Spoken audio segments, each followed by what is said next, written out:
Ladies and gentlemen, it is showtime and go time. Episode number 349 live here at the late night place to be at the most must-see show on Twitch TV.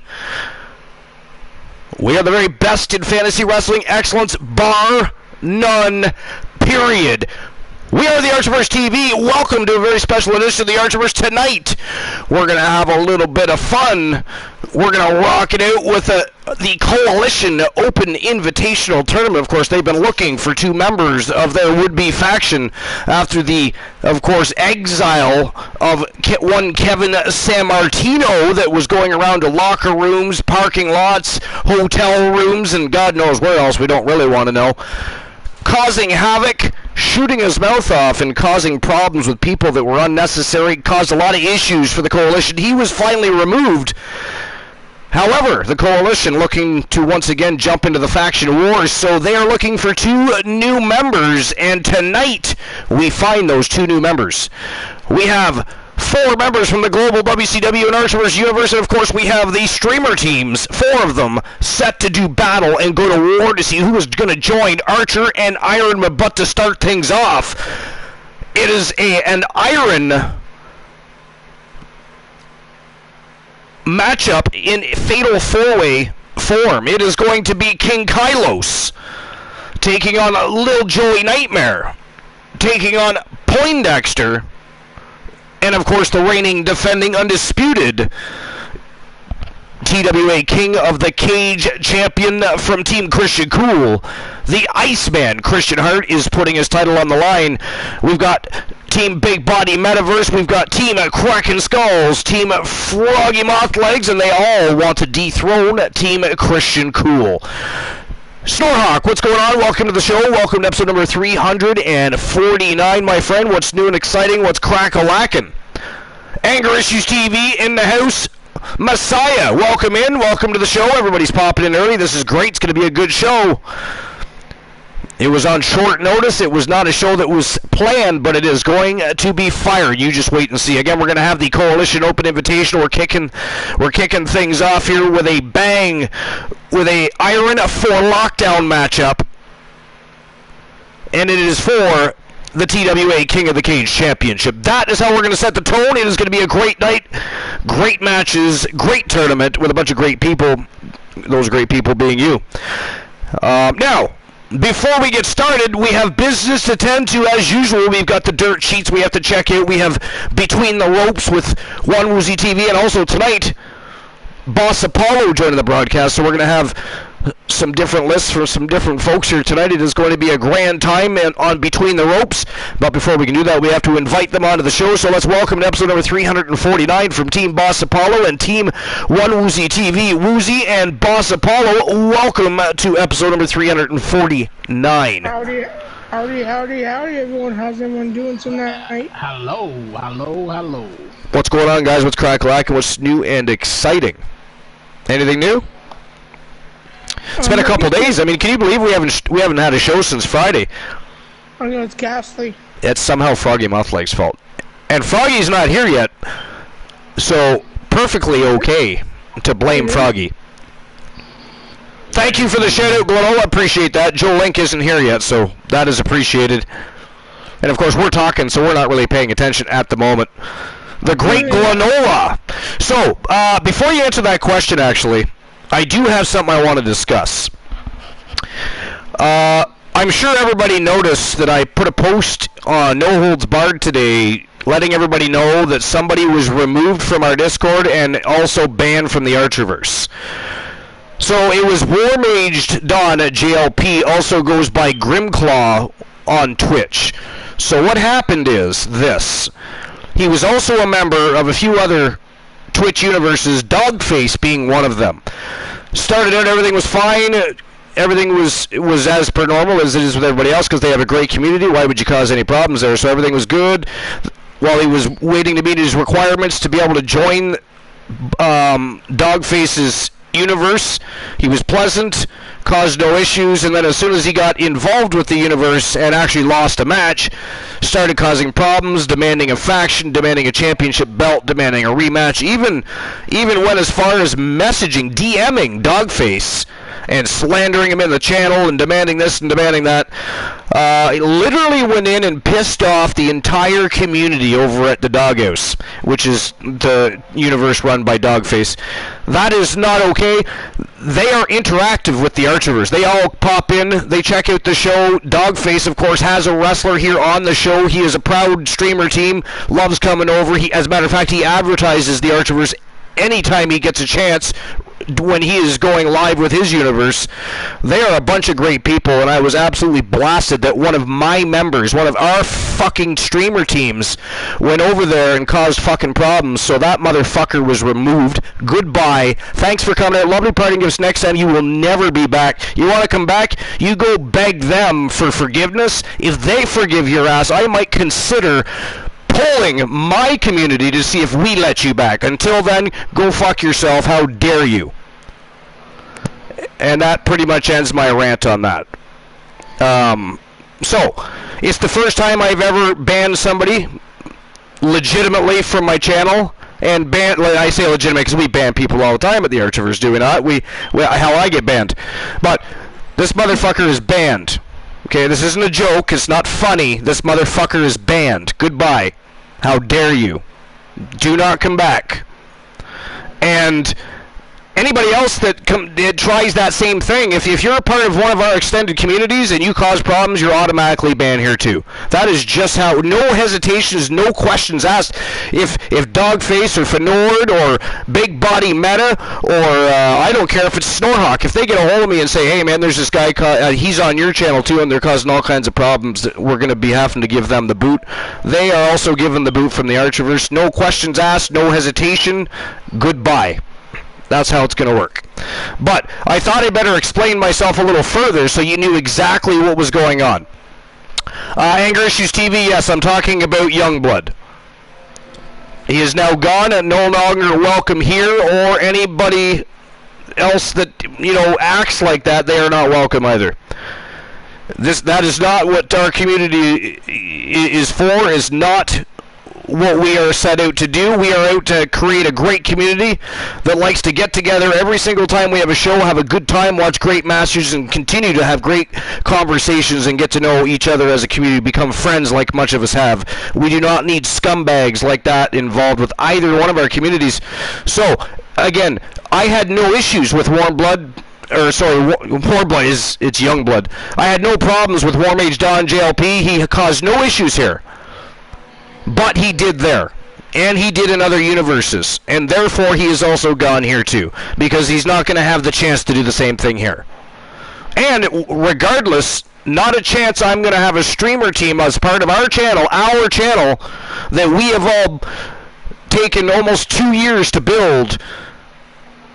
And we're not going to have somebody come in here and be part of our channel when they are being banned from other channels and causing issues and creating chaos elsewhere. That is not happening, and I wouldn't care which one of you came to me and said, hey, this person's a problematic human being and that you don't want them part of your channel.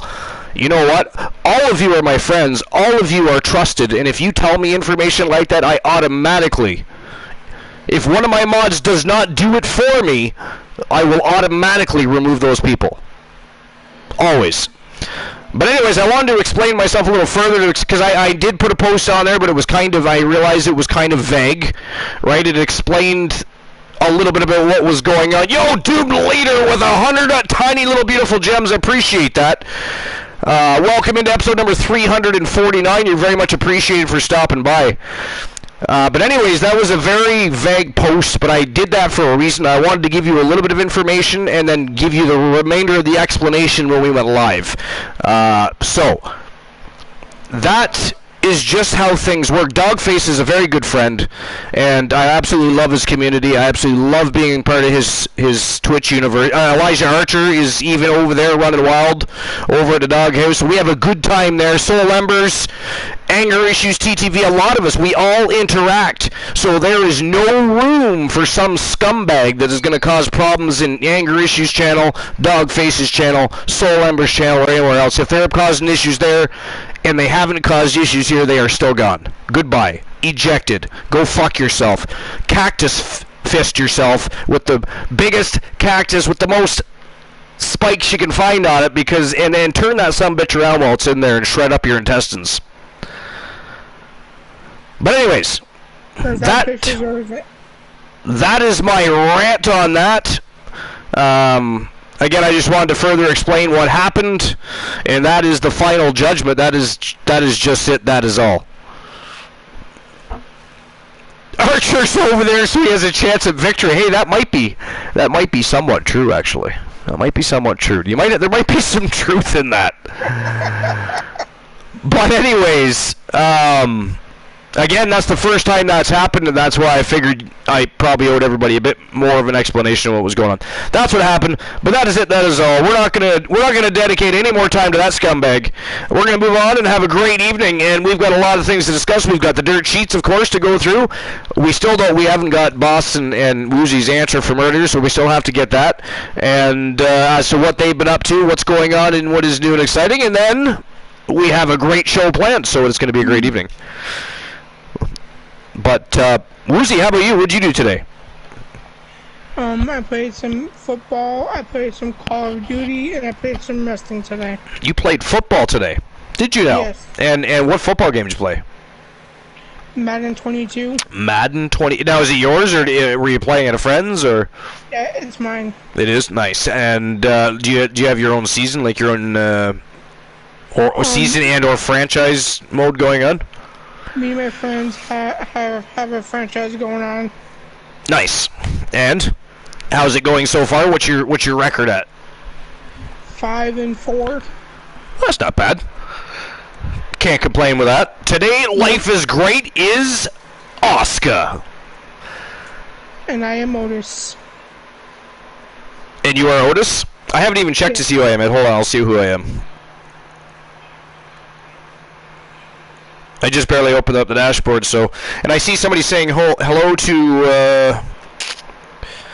who did Life is Great just say hello to? No, I don't see it on my screen, and I don't see it on the PlayStation anymore either. Did somebody sneak in that I didn't get a chance to say hello to yet? K-Rock. K-Rock, yeah, okay. That's their name, K-Rock? No, I was saying K-Lock. Lock is... Oh, hey, Lock. Oh, the blind locksmith. Yeah, okay. I was like, what are you talking about? Gotcha. TBS is here, in the house, ready to rock and roll. What's going on, TBS? What is new and exciting? But anyways, what about you, boss? What's new and exciting? What'd you do today? Well, the thing is, I got my promotion. You got a promotion? Yep. So I'm Hell a security yeah! guard now. I'm a head security guard now for my site. So nice, congratulations. That come with a nice little pay raise for you? Yep. Fantastic. I gotta be there an hour early. Wow. So I gotta get there, then get my cause it's 4 people under me, so. With a promotion always comes sacrifice. Yeah, I do. So happy about that, and so I found out today I got it. So I think I wait till everything get situated, and then I should be rock and rolling. And the only thing about it required me to work 6 days a week, and I only have 1 off day. You have to work 6 days a week? Yeah, 6 days a week, Monday through Saturday. Ghastly. Yeah, I have Sundays off only. That is ghastly. So That is. I mean, were you drunk when you signed that contract, or? I mean, what the fuck happened to your second day off? Yeah, because they told me my pay raise, the only thing I saw was the dollar signs. Then after I signed it, I said, hold on, wait this for a minute. I gotta work 6 damn days. Yeah, that's now can that change eventually down the road after like you've been in the position for a bit? Can you have a request as that second day? Oh, okay. So it's like a short term thing then. Yeah. Once I get everything situated and learn all the ropes, then I can start back having my 2 days off. Oh, okay. Well, that's cool. So I mean, that gets you time to get in and get the new position, kind of feel more at home with it, and get everybody trained up. And I guess that makes sense. Yeah, that gotta be. Still sucks, but yeah, I gotta be more stricter. Like I never really been like over people like that. Now, was it? Like I said, what you say? Was it at least a good pay raise? Oh yeah, it was a hell of a pay raise. Nice. Well, there you go. So there's that too, right? Yeah. So that got that going. I don't think about. I gotta be more of a dick than anything. I gotta be mean to people. Cause usually I'm a nice guy, so but I gotta see people home. Like if they fall asleep at the site, I mean, I send them home. And as head of security, I hope you're not too goddamn nice to your. You know what I mean? Could you imagine having a bunch of lax security guards? Great. I mean, nobody says you have to rule with an iron fist, but hopefully you're at least on them. Yeah. Yeah, I be on them. So I let them. Cause usually it's zero tolerance. So usually I give them another chance before I send them home. But other than that, I'm happy about my promotion. So that's badass. Congratulations, man. That is really cool. Yeah, I mean, it's not every day if somebody gets a promotion, right? I mean, clearly you've worked hard and earned your position. So that's amazing. I love hearing stories like that. Thank you. But yeah, I mean, I haven't done much today. I was off today. I had a doctor's appointment. Had to get my arm and shoulder looked at that I've been having the issues with there and get that figured out. And so I'm going to go back to work with some more normal hours. Well, it'll be after this week. They've still got me booked for, I think, a little lighter schedule. Not too bad compared to weeks prior. But I'll go back to more normal hours the week after anyways, which is nice. And you know, I still got to be a little bit careful. Like, my arm's not healed by any means. It's just not as irritated as it was. So I've basically learned how to work with it, type of thing, if you know what I mean. So, but I mean, work was limiting what I could do a little too much. So I pretty much had to, pull the wool over the doctor's eyes just a little bit so she'd let me go back to work. But I don't know how long that's going to be because at some point I have to have an ultrasound done. So at some point she'll know exactly what's wrong with it. But Now TBS. yeah, but for now I'll be able to go back to work on a more normal workload, which is good. So, but other than that, it was a relaxing day. I got the YouTube exclusive division going for us so that we have some extra shows or extra matches anyways to look forward to on our. So basically it is just simply for when we have our off days, we still have matches we can look forward to. And they're YouTube exclusive, and there's the men's division, tag team division, and a women's division. And there's also going to be 2 contract cases added. So there'll be contendership matches and championship matches every week that are exclusive to YouTube, involving everybody that is normally circulating on shows with the Archerverse or WCW. So it'll be almost like a Wrestle Kingdom for YouTube, just here live on Twitch. It operates as a show, right? We have commentary, we have play-by-play, we have guest hosts, we have guest period, and on YouTube it is simply watching matches, but it is extra content. It is something extra for our YouTube channel. Draws attention to that, draws attention to our Discord, and of course, again, when we're in between shows and you're thinking, damn, I'd like to watch a match, it's a few extra matches during the week that you'll get a chance to watch, so it'll be fun. But that was about the bulk of my day, was doing that. And putting the finishing touches on the show for this coming Saturday, which is our homage show for Team Glenola, the great Glenola, who has been a long-time supporter of the Archerverse. And, I mean, he's been around since the Archerverse 1.0. He's one of my longest standing followers. He's one of my longest standing supporters, and he's become a very good friend of mine. And he's always been there to, run ideas by, come up with plans and storylines, and he's just an awesome dude. And I love Glenola. So he, amongst other people, Christian Cool and Mr. T are next. They're not ducking and hiding. I'm just going to call your asses out right now. You guys are next for a celebration, but this Saturday, though, is all about the great Glenola, so I hope everybody shows up and celebrates and has a good time and says hello to Glenola and thanks Glenola for his efforts and his guidance, and he's a leader. So he's been a valued member of the Archerverse in our community for a long, long time and a very good friend, and he's probably a good friend to many of you guys. So Saturday night, Yeah, so Saturday night is a celebration of Glenola, and I may or may not have just a wee bit of a surprise for his faction as well. And that's all I'm going to... That's all. Don't even start. Shut your mouth, Boss Apollo. I'm not answering any questions. I'm not saying anything. I knew it. I could hear in your tone you were going to ask what it was about. And it is not happening. How dare you? But it is going to remain a surprise for everybody. And I mean everybody, because I'll tell you right now, there's not one of you that know what's going on. Not even Christian Cool knows. Wow. Not even Christian Cool knows. I am the only one. I did this all on my own this time because I needed it to be a surprise for everybody, but also a great. Because I mean, if one person, information leaks, people get excited, say things. Next thing you know, Glenola finds out, and so I wanted everything to stay nice and tight knit, and it's gonna be a good time, and it's gonna be fun.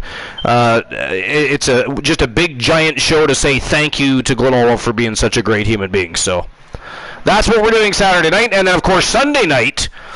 Finally, we're at War Games, and that is going to be one hell of a thrill ride. So it's going to be a great weekend. It's going to be a great week, starting with tonight. Even though tonight wasn't planned. And by the way, tomorrow night, episode number 350, guys. 350 episodes. That is where we're at. So, it is a good week. Good week. The final push to War Games. And we got a lot going on, so it's going to be a lot of fun. There's that. So, Woozy, anything interesting in the dirt sheets that you were looking at today at all? Let's see your opponents for Ric Flair's final match revealed. Do tell. Let's see here. It was posted today by Tyler Miller. Opponents for Ric Flair's final match revealed.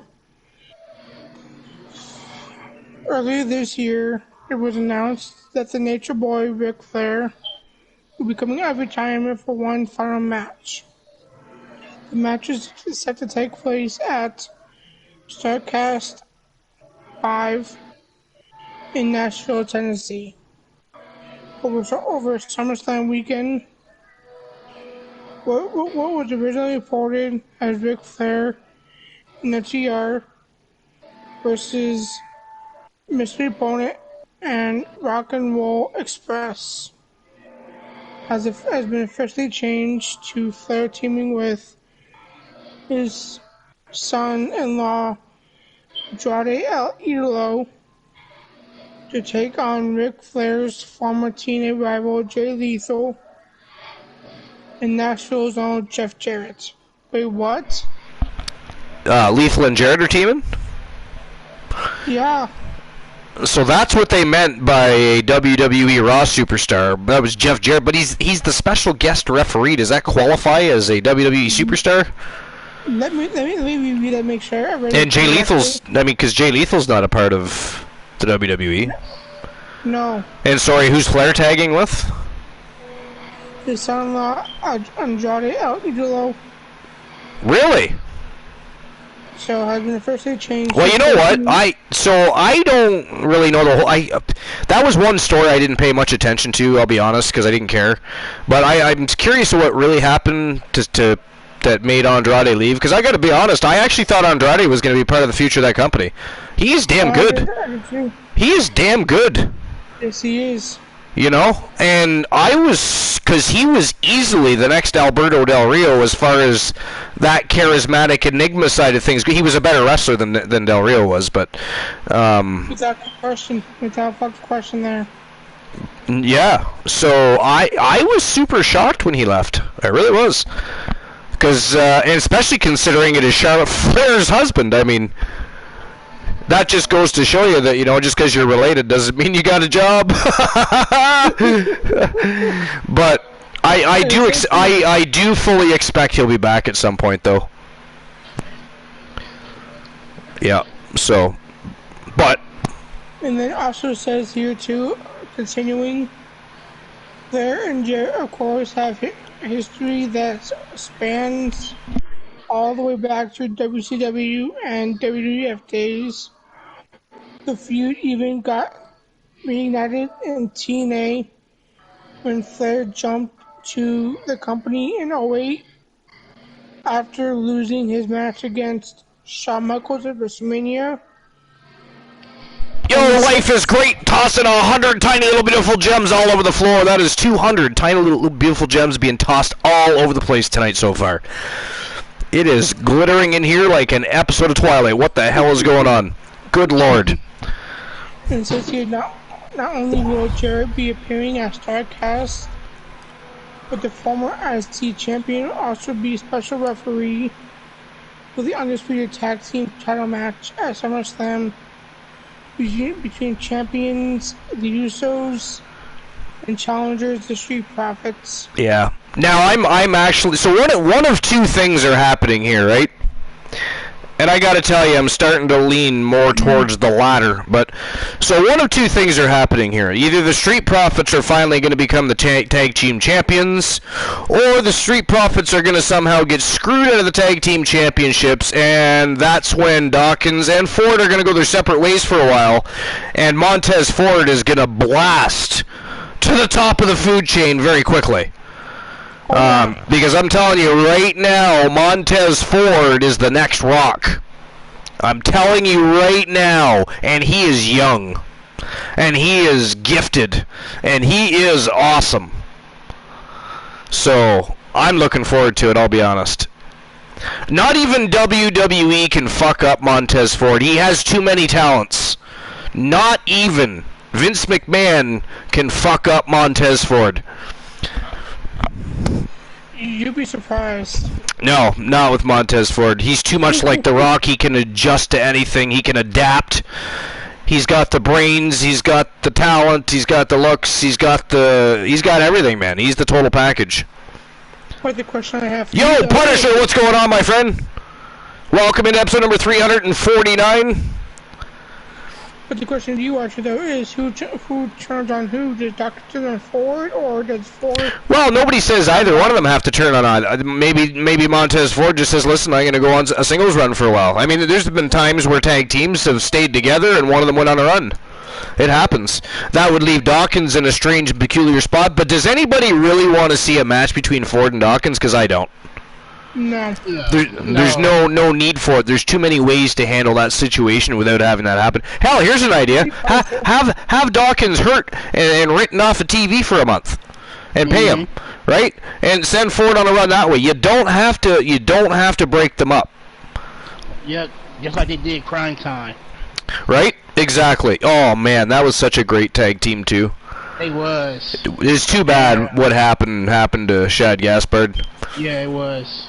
And they were supposed to make a return to the WWE. Which really sucks. Yeah, they were.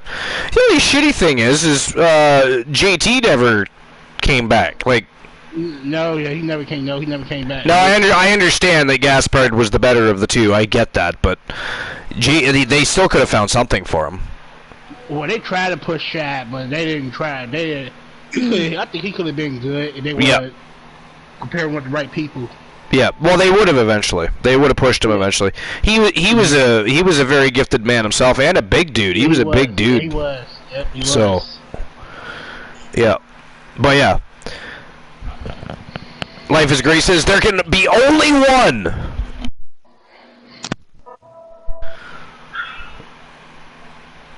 Life is Great is frog splashing Punisher. We've got a battle royal going on in the chat room right now. Life is Great is attacking people left and right here. Thank you, Granola. Granola says it's a shame what happened, but he was a true hero. You damn Skippy. Man went down saving a child. Yep, he did. Yes. That's sad. But yeah. Anything else in the dirt sheets interesting? Well, go ahead, boss. They think about adding another match for SummerSlam. They said, it says a new match has been announced for the upcoming SummerSlam event. and it includes 2 Raw top stars, Seth freaking Rollins versus Riddler. Yeah.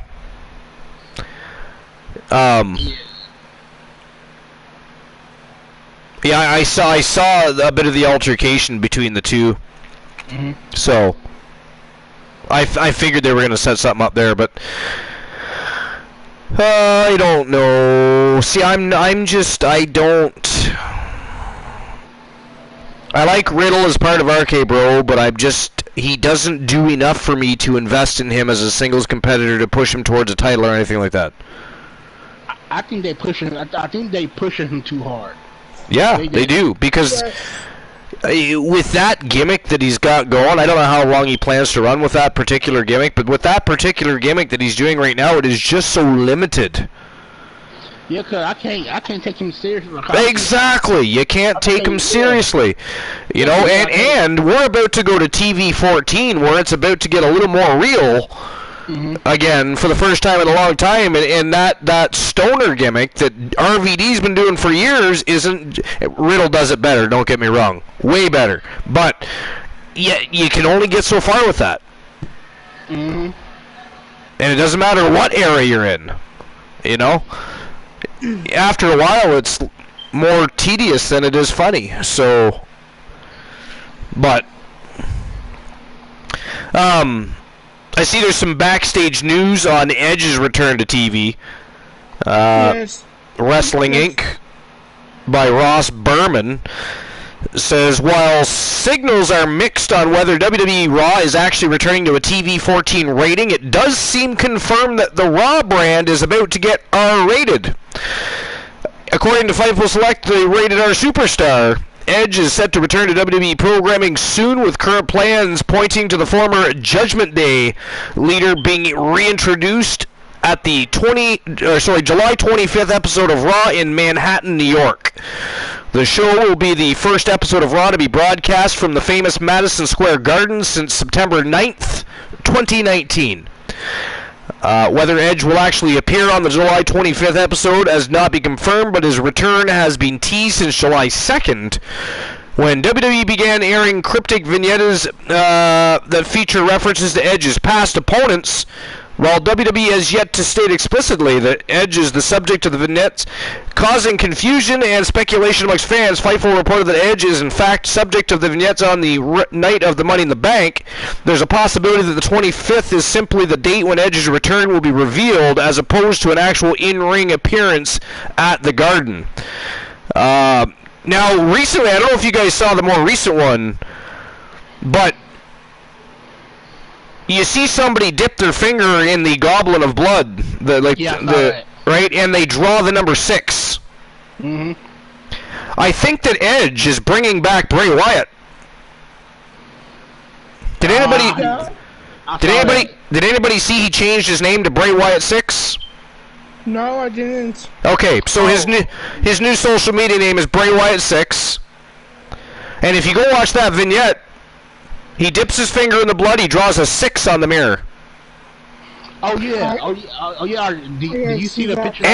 And then they show the door, the locked door. Well, what's hidden in that locked door? What does he have to free? What needs to be let out?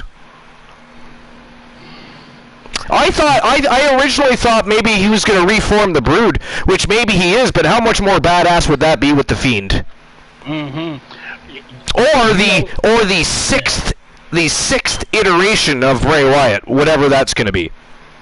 It's good. Did you get the message I sent you in Discord when I paused it? Did you see the mask on in the mirror? No, I'm not looking at Discord. I'm live on Twitch TV, baby. It is the Archerverse TV. It is Monday night. It is episode number 349. We are not on Discord, sir. Somebody ban Boss Apollo. No. The boss thinks it's Discord time. No. Yo, Joe Link. Edge will form the new Brew. Yeah, I think it's going to be with Bray Wyatt, or whatever Bray Wyatt 6 is going to be. I hope it's not the end of the Fiend. I hope the Fiend returns just in a different state of mind. I don't care what that state of mind is, as long as he returns. But again, what would need to be unchained behind a big wooden door? What would need to be let out? What would need to escape from that door Why did they draw the number 6 in blood? It just happens to correlate with the whole Bray Wyatt 6 thing, and Edge just happens to need a partner. And Christian and Gangrel are both still contracted to AEW. So I think Bray Wyatt wrote that. All right, so in that episode when he drew the 6 on it, now if you pause it at the right moment, you can see a mask that somebody wearing. Yeah, Like, vaguely you can see it. Yeah. Yeah. But Archer, what if? I'm just spitballing here. If Drew comes back as Edge, Bray Wyatt, Tommaso Ciampa. Tommaso Ciampa won't be a part of it. There was nothing pointing to Tommaso Ciampa at all in any of the vignettes. You got to go back through the vignettes and see what they were listing. They were listing a bunch of things so that you knew Edge was coming. But here's the thing. Here's the other thing. They pretty much gave us all the information we know to know it's Edge coming back. They did. But what about the rest of it that doesn't have anything to do with Edge? And again, there's the 6 drawn in blood. There's that chained up giant door. What the hell's behind those chains? Again, something is being unleashed, and Edge is unleashing it. And by the way, if you go through mythological lore, if you write in blood on a mirror a demon's name, the demon is unleashed through the mirror. I just bring you that as a fact of lore. I don't know how much anybody knows about demonic and sacrificial and all that kind of cultish behavior. I'm trying to find a word that's better utilized here, but that's probably the best way to put it without saying something that's outlandish. But if you write on a mirror in blood the demon's name, the demon will be released through the mirror. That's how that works. So again, what needs to be released? What demon needs to be released? Who is behind that damn chained up door? But again, they've basically already told us Edge is coming back. So what is the other stuff that is cryptic in those vignettes? What is it pointing to? What is it? I really think it's Bray Wyatt. Me too. Just my opinion. I don't speak for anybody else, but you guys tell me. Everything I just told you and everything you've already seen for yourself, you put them together, it seems an awful lot like to me that the Rated R Superstar is going to come back with a bitter and spiteful attitude and going to unleash a demon on the Judgment Day. And I believe The Fiend and Demon Balor have unfinished business, if I'm not mistaken. They do. Right? And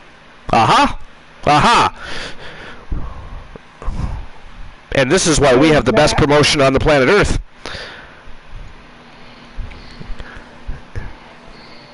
It is why. But yeah. So the rest of that article says Edge has not appeared on WWE programming since his Judgment Day faction betrayed him on June 6th. Siding with their new leader, Finn Balor, Edge had reportedly been turning down WWE's overtures to make the Judgment Day into a supernatural group. Fightful Select had previously reported that Edge being removed from the Judgment Day had not been brought up until hours before the episode of Raw on which it occurred.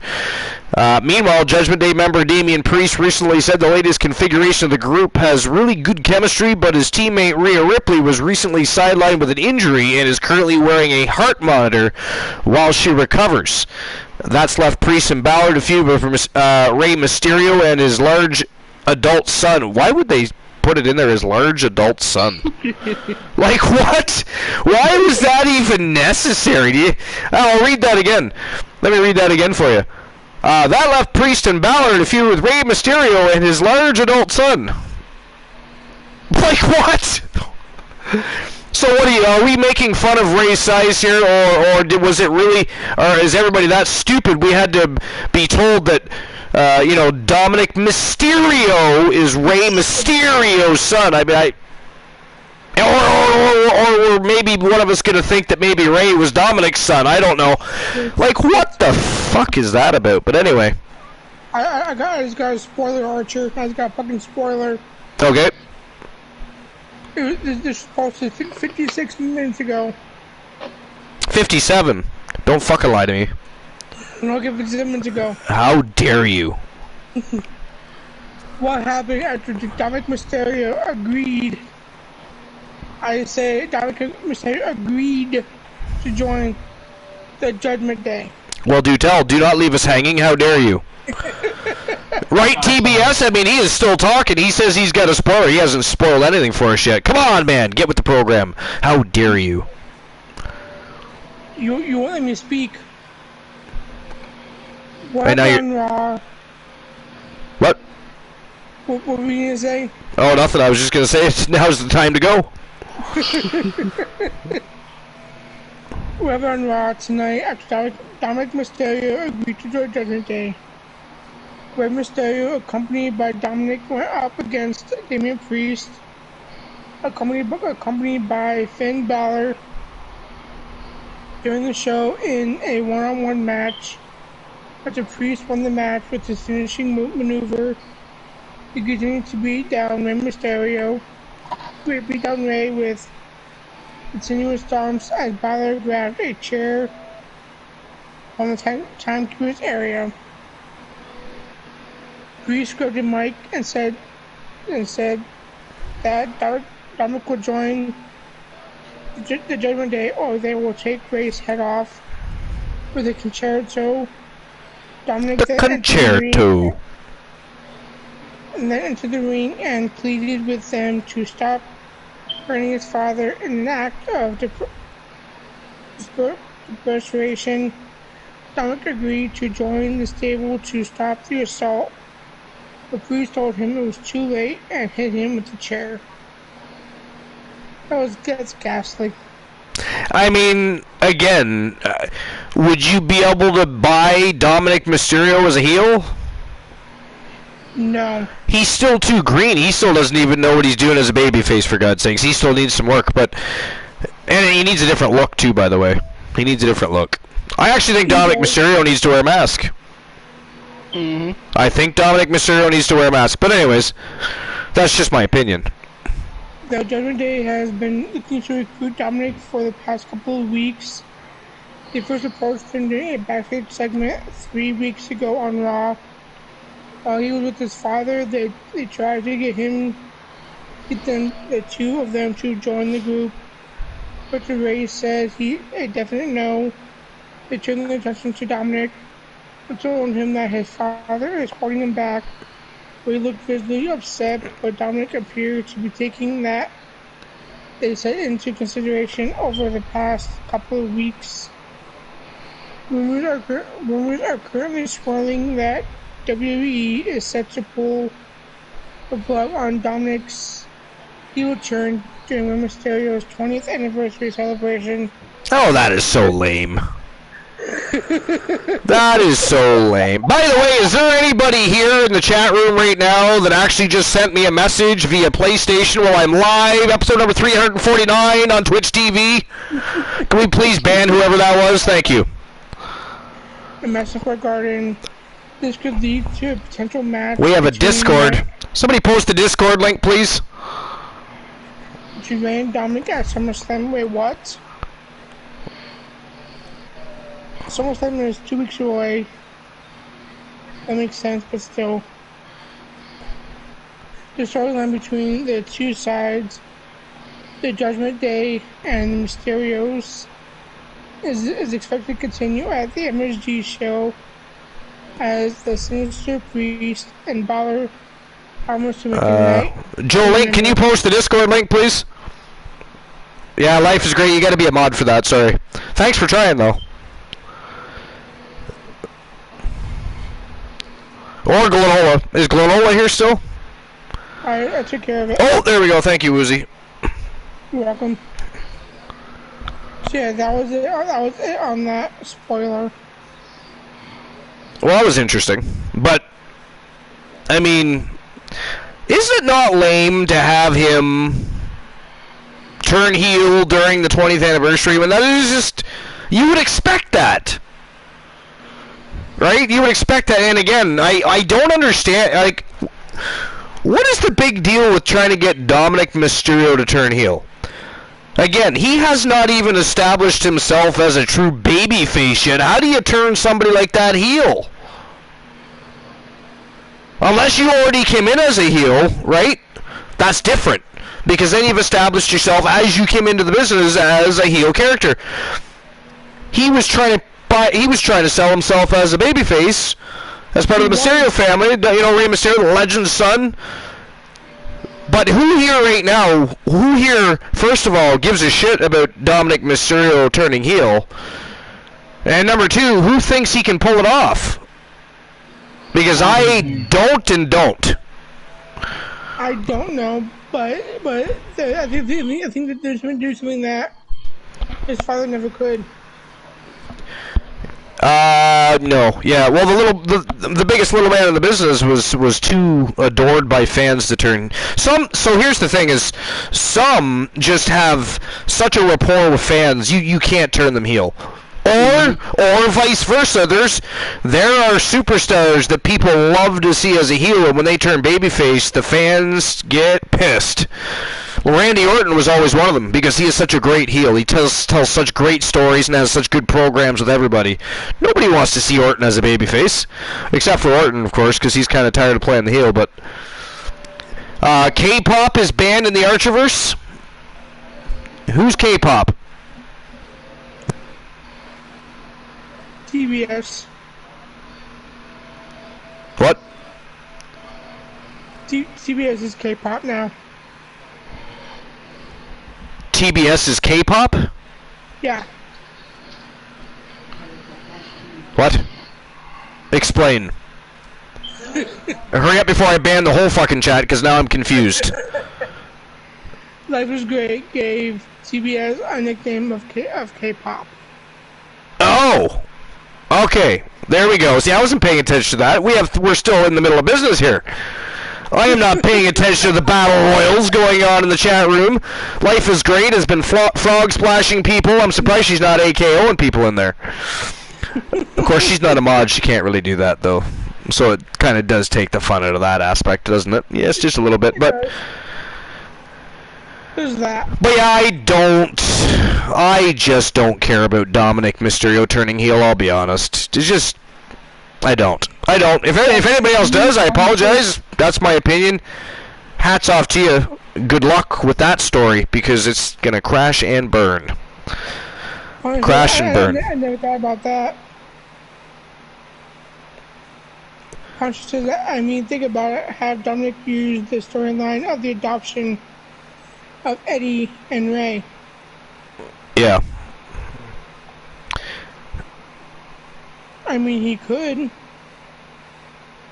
Possible. It is possible. What do you think, boss? Yeah, what did you think about what Woozy was saying? I don't really care for Dominic. I don't really care for him. Well, my thing is, up until now, I just haven't had a reason to invest in Dominic. And like I said, he's still so very green. He came in as a babyface. He hasn't even fully established himself there. I still think he needs to put a mask on. I mean, the only way could be why I've been rumors of Chavo. So if Chavo Guerrero comes back, then you've got somebody that can teach. Because Rey Mysterio can't teach him to be a heel. They can't. Right? He can't teach him to be a heel. And I know that's primarily who he's learning from is his dad, but Chavo Guerrero happens to be his uncle, and also was one of the better heels in wrestling history. I would love to see Chavo come back. Now then maybe we might have a reason to invest in Dominic Mysterio. Let's hope that's true. Where did you find that information? I would like to read that. That is sexy. But not other than that, there doesn't seem to be a whole lot of interesting information in the dirt sheets today. Yeah, not today. No. But I mean, it is Monday, so there's that, right? There's that. Damn Monday. I know, but I think they need to get his character and that's let him leave, and let him come back as a masked wrestler. I mean, I guess the only other newsworthy information is John Cena married his wife again. I'm assuming they had a COVID marriage the first time. I didn't read the whole thing, so I don't know. But I'm assuming they had a COVID marriage. And now how awesome is that, though? They've been married for 2 years, and because a lot of, I mean, that the first 2 years of a marriage is really that's a testing ground. You know what I'm saying? So not only did they last the test of time, especially being famous and everything else, they've managed to go and get married again. So that's pretty cool. Me, I'm not one that really I don't. Marriage anymore. Is there a point to marriage anymore other than giving the government reason to take money from you? Because unless you're religious, because that's exactly what marriage was for the religious people, that was what they chose to do, their union before God, right? Mm-hmm. Other than that, there was no such thing as marriage, just unions. People got together, they had unions, they mated for life, whatever, had kids, moved on. It was organized religion that created marriage, but if people still choose to do that, that's awesome. I have no problem with that. That's awesome. If people choose to just be together for life and have kids and have a great family, that's awesome too. To each their own. But that's pretty cool that John Cena and his wife, as famous and busy as they are, still found the time over the last 2 years to enjoy each other enough that they wanted to remarry and have a proper wedding this second go around. So very cool. At least that's something I'm assuming happened. Again, I didn't read it, so I don't really know. I'm just assuming they had a COVID wedding, probably because it was 2 years ago, they said. So to me, that would probably be a COVID wedding, and now they're probably having a bigger to-do. Awesome. And congratulations to John Cena and his wife, by the way. Yes, but on a side note, Archer, the numbers tonight, my numbers were 826. 826? I forget what the number is tonight. 876. 876. So you're very close. You're exactly 50. Which one's that for? That's for the channel reward? Yeah, channel redemption. Channel redemption, yeah. And the one is 667. 667, yeah. I knew that. Nobody won that last time. Well, somebody won it, and then I changed it. Nobody won that one. So, alright, so, I mean, there's not a lot of interesting information left for the dirt sheet, so if you guys don't have anything else you want to add to the dirt sheet information, I say it is time to get episode number 349 on the go. We've got a King of the Cage championship matchup. It is going to be fantastic. It is an Iron 4 lockdown match. And it is going to see Team Big Body Meta, Team Kraken Skulls, Team Froggy Mothlegs, and Team Christian Cool going to battle over the King of the Cage championship title belt. What do you guys think? Are you ready? I am ready. You're ready? All right. So without further ado, episode number 349 live. We're going to have ourselves an awesome King of the Cage championship matchup, and then we are diving headfirst right into the Coalition Open Invitational Tournament. We're going to find 2 new members of the Coalition. They are rebuilding their faction, so it is going to be a smoking hot night. Let's get things underway right now. We're going to get the King of the Cage championship on the line and get the match underway. And of course, I will get the betting lines open. Wait a minute, were the betting lines open?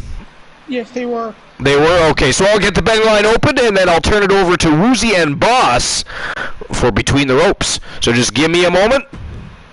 And TBS is the closest number away for the other numbers as well. Sorry? Froggy is closest to the other numbers as well. TBS. Nice, what's his number? 631. Nice, we might have 2 winners tonight. That'd be awesome.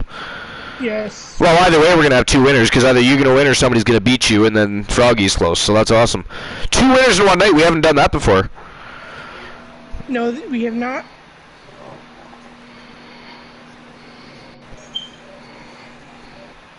Alright, so who walks out the King of the Cage champion?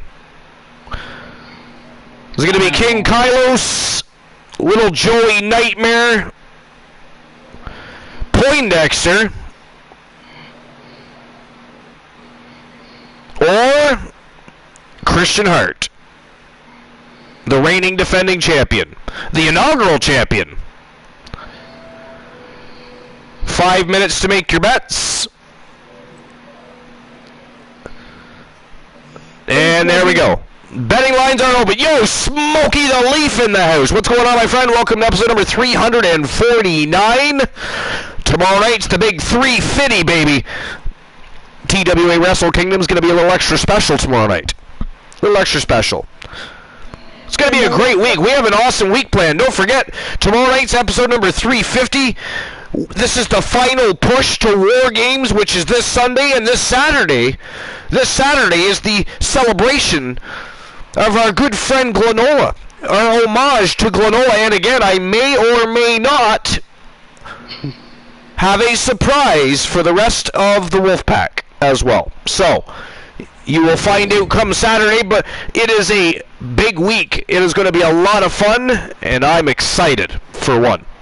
But here we go. First match of the night, episode number 349, an Iron 4 lockdown match. King Kylos. We've got Christian Hart, Little Joy Nightmare, and Poindexter going to battle over the King of the Cage Championship title belt. Let's go. And by the way, it is time for everybody's favorite segment, Between Other Ropes, with One Woozy TV, and of course tonight, Boss Apollo. So guys, I turn it over to you, and I'll be right back while I run to the facilities and back. BRB, I turn it over to you guys. Alright, so tonight my list is kind of new.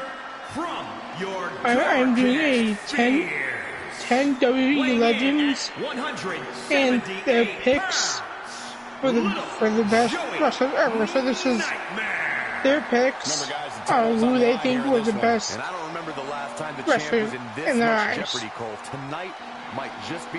Coming in number 10, we've got Kurt Angle choosing Bret Hart. Okay, I like that one. Oh, I do too. Oh, the list is better, trust me.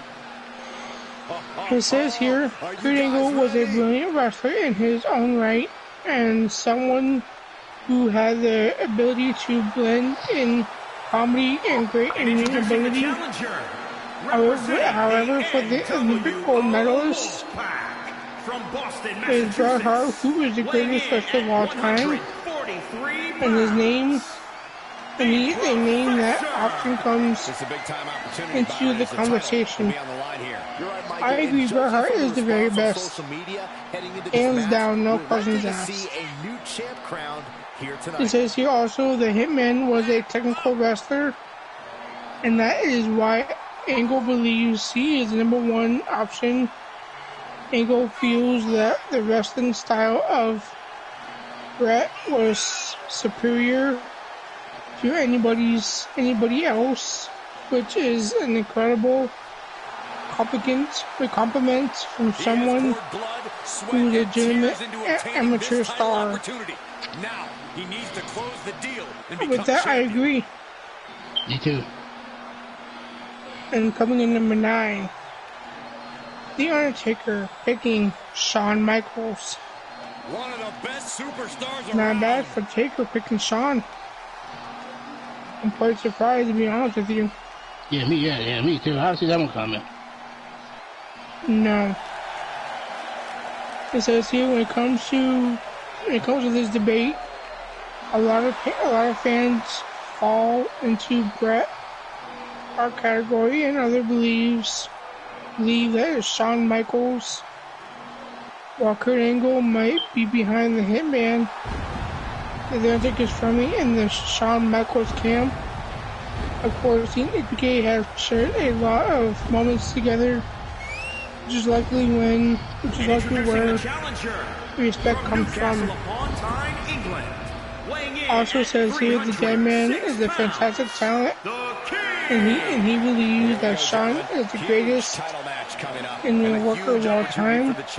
Of course, there can be no denying that Michaels is a fantastic wrestler, as he put together 11 amazing matches with unbreakable respects. But he is prepared to make all the doubters eat their words.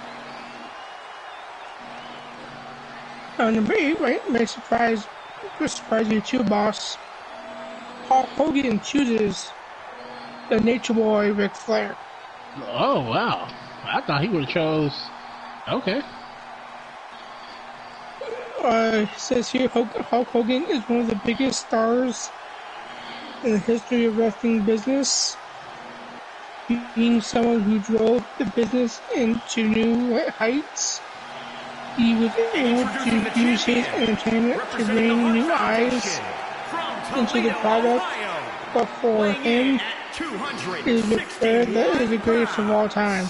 Of course, Nature Boy enjoyed countless title victories throughout his career, which is a testament to his ability. Flair was always capable of piecing together excellent encounters. I've returned. Welcome back, Archer.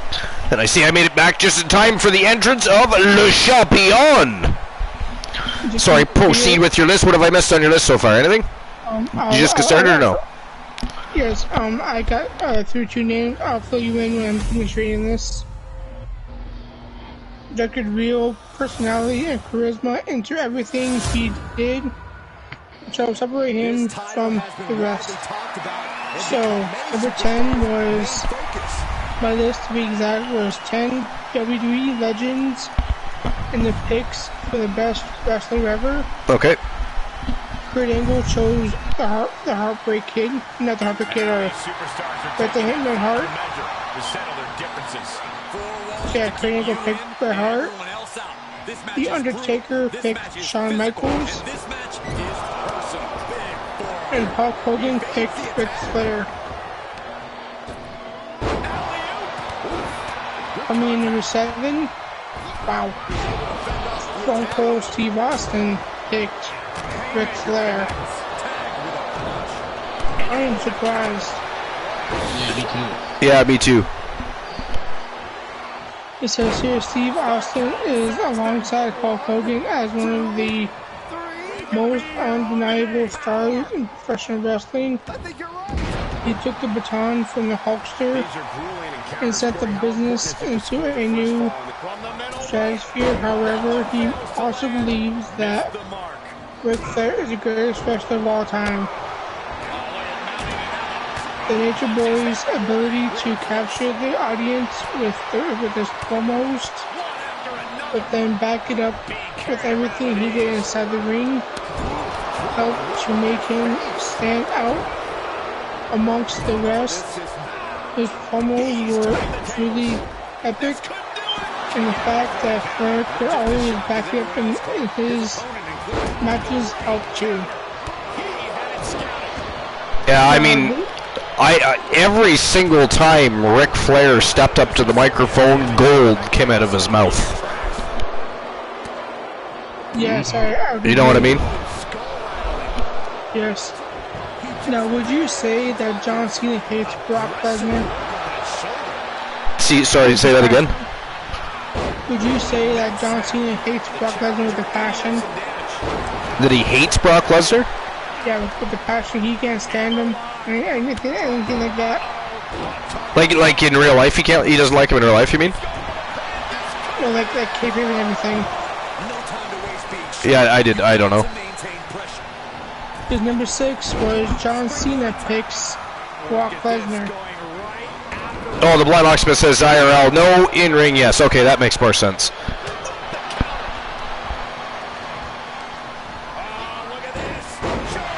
So it says here, John Cena is another legend of the WWE industry and someone who carried the company on his back for a long time. His personal choice of who the greatest of all time, going very different from what most would say, as he chose Brock Lesnar. Yes, I am surprised too. Cena has worked with many great names, and that included a lot of matches with the Beast.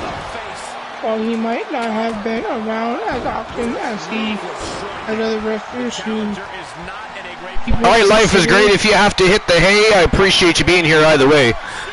Lurk away if you need to. And if you choose to stay for a while longer, we appreciate that too. Enjoy the show either way. Exactly, Black and Life. Sorry about that. People consider Lesnar is one of a kind athlete. There is no denying the special big fight feel he always brings. I would agree. Lesnar is a beast. He does put on great matches. Yeah, I don't think anybody would argue that. I mean, yeah. I just wish when he's champion, he's there more so than anybody else. If you think about it, he's never there when he's champion. Yeah. Agreed. And coming in at number 5, you've got Triple H, and his choice is The Undertaker. I saw that coming. Poindexter's got a sharpshooter on Christian Hart. Oh, Kylo's broken up. Kylos, how dare you? Can somebody clip that and send that to Christian Hart and Christian Cole? We can see that. Oh, he'd be elated to find out that Poindexter had the sharpshooter on him. Stole his move, he did. Sneaky little bastard. Little Joey Nightmare just curb stomped Kylo. Oh, man, oh man. Come on, little Joey. Almost like Poindexter and his evil little twin in there. It's kind of crazy. It is. You realize it's Little Joy Nightmare, not Little Joy. Oh, he tapped out King Kylos with a crossface, and Poindexter is now up 1-0.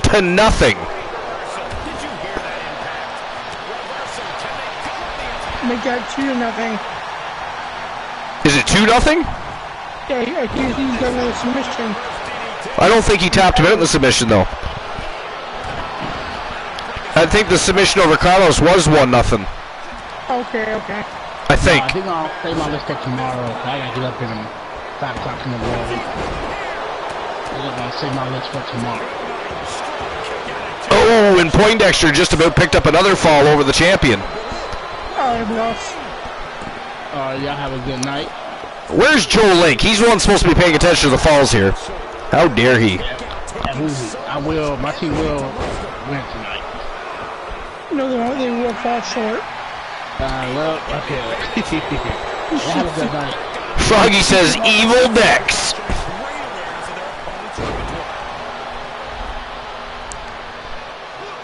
Ooh. Damn. Boss Apollo left the building. How dare he? Where does he think he's going? He's going to sleep. Have a good night, Boss Apollo. Enjoy your slumber.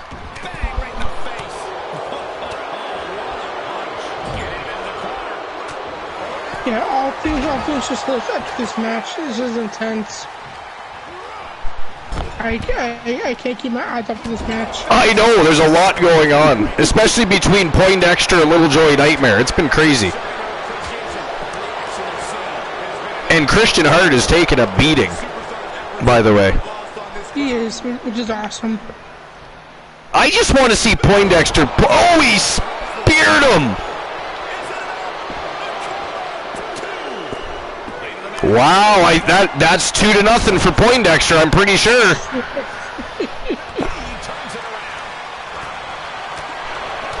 Yo, Glola, thank you for the break time notice. Appreciate you. Unless you ban me, then I don't thank you at all. I'm gonna look now. Yeah, you got banned. Oh, he cut my cord, you bastard! That is I swear to God, Glola, if you hop on this broadcast while I'm out for 10 minutes and then leave when I come back, I will ban you.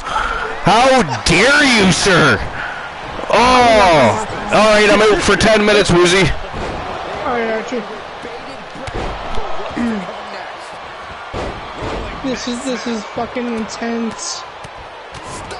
It is not funny, Glenola. Not funny. And which is true, you did take him for it. Anyway. That is not the point. Nobody asked for your opinion, Woozy. How dare you shut your mouth when you're talking to me, sir.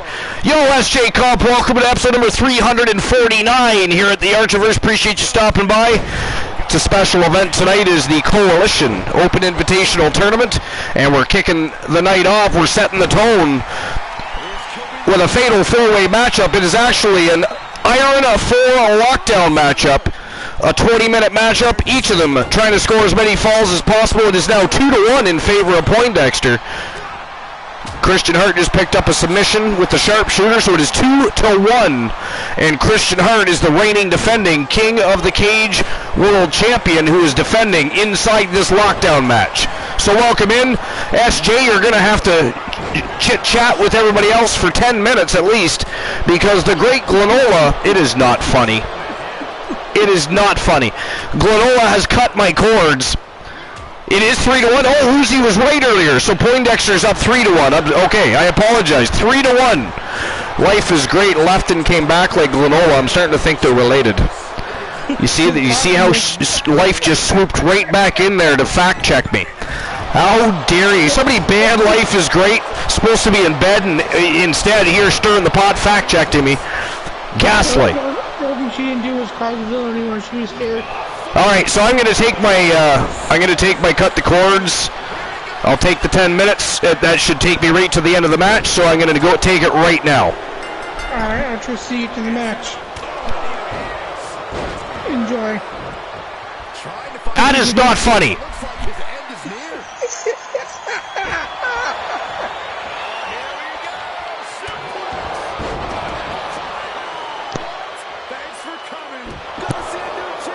So how's everyone doing tonight on this fine Monday evening?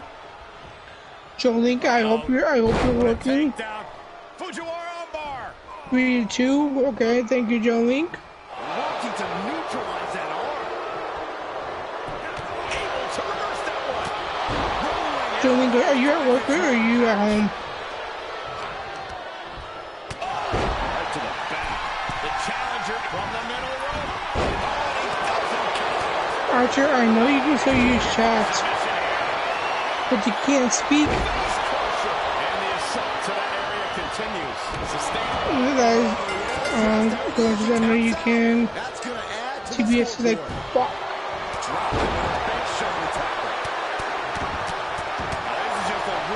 Yep, this is not good. Okay, Joe Link.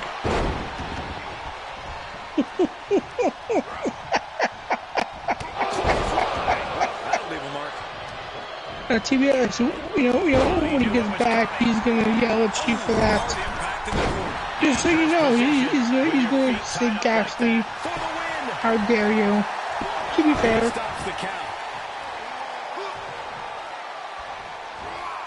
Whatever's playing here can't be good. Right, Archer? He thinks he works for the Archiverse. Right across the larynx. There's some power behind that punch. This is not going to end well. And now what is Hart? Why is Hart carrying him around? We know her. We know he's a $105, but still. Impressive counter.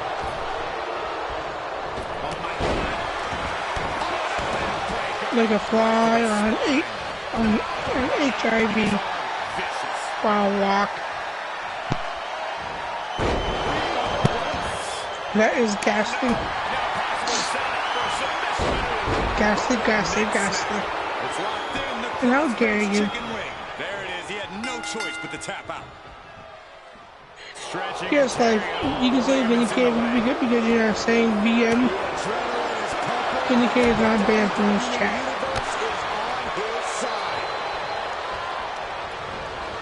There he goes, right into the corner. 4-3 Hart. I think so, Archer, but I'm not 100% sure. I'm paying into the chat. I'm paying into the chat. So it could be 4-3 Hart, or it could be 3-3. Okay, so there's 4-3 Hart. Okay. That makes sense. Come on, Coin. Come on, Marty McFly. You can do this. Still in this, the title hangs in the balance. I don't believe it. How did the challengers survive that? By the skin of their teeth. And don't expect the champ to start going easy on them now. The next big move might end this. The question is, who has the stamina left to pull it out? Okay, so 4-3-1. Carlos has 1. Hammerlock. Dexter has 3. Hart has 4. So you get to wait until he gets back to the joke.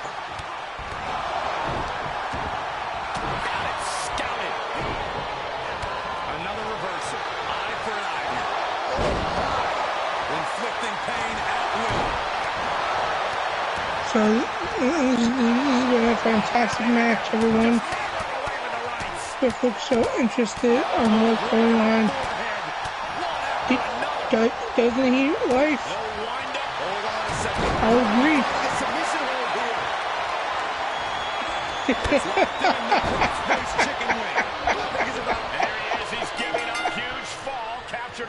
You know, when he gets back, he's gonna yell at you too. He's probably a treacherous, traitorous little bastard.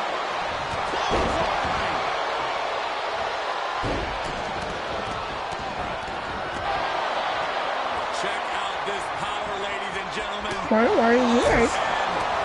Welcome in, Soul Numbers. Welcome in, episode 349. Why is it a bad idea to iron your 4-leaf clover?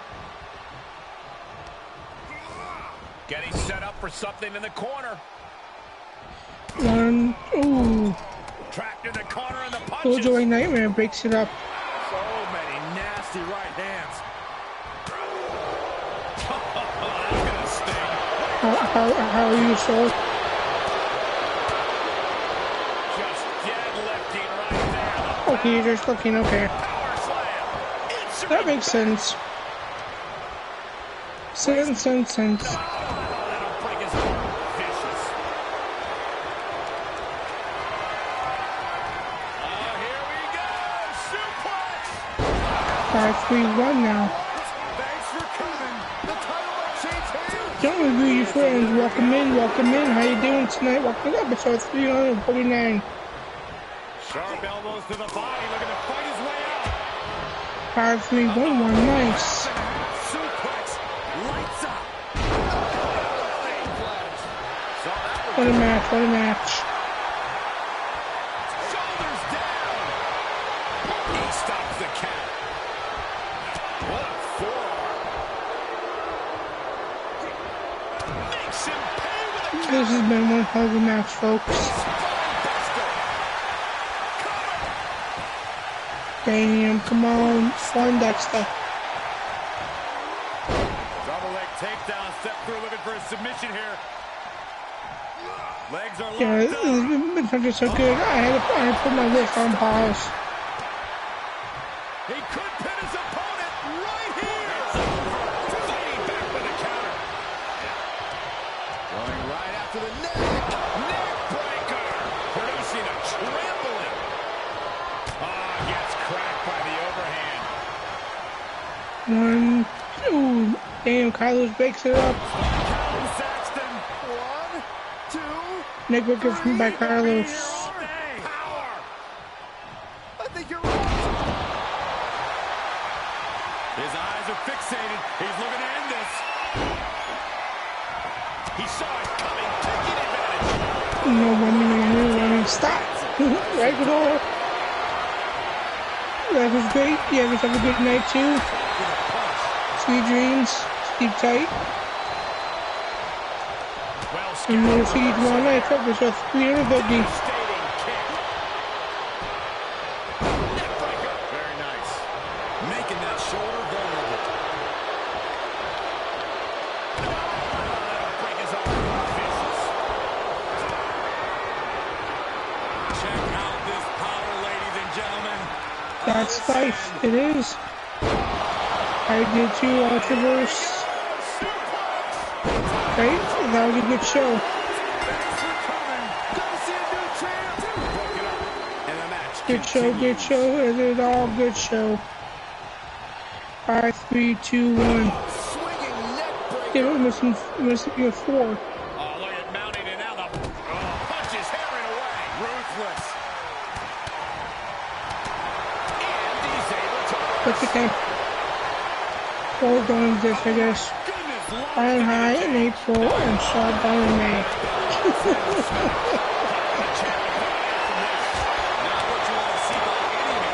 Wow. Wow, Foggy. That was good.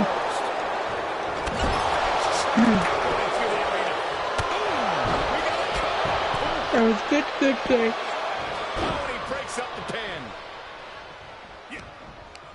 Going right after the neck. Well, Christian Hardman has been busted open now. Counters. This could be an opportunity.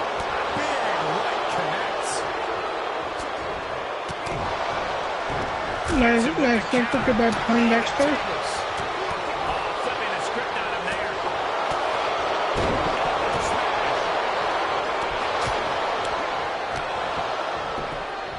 Got the leg. And a double axe handle smash. Rolling neck snap. Song was good. This is it. Yes, I try to agree with goddamn match. Yes.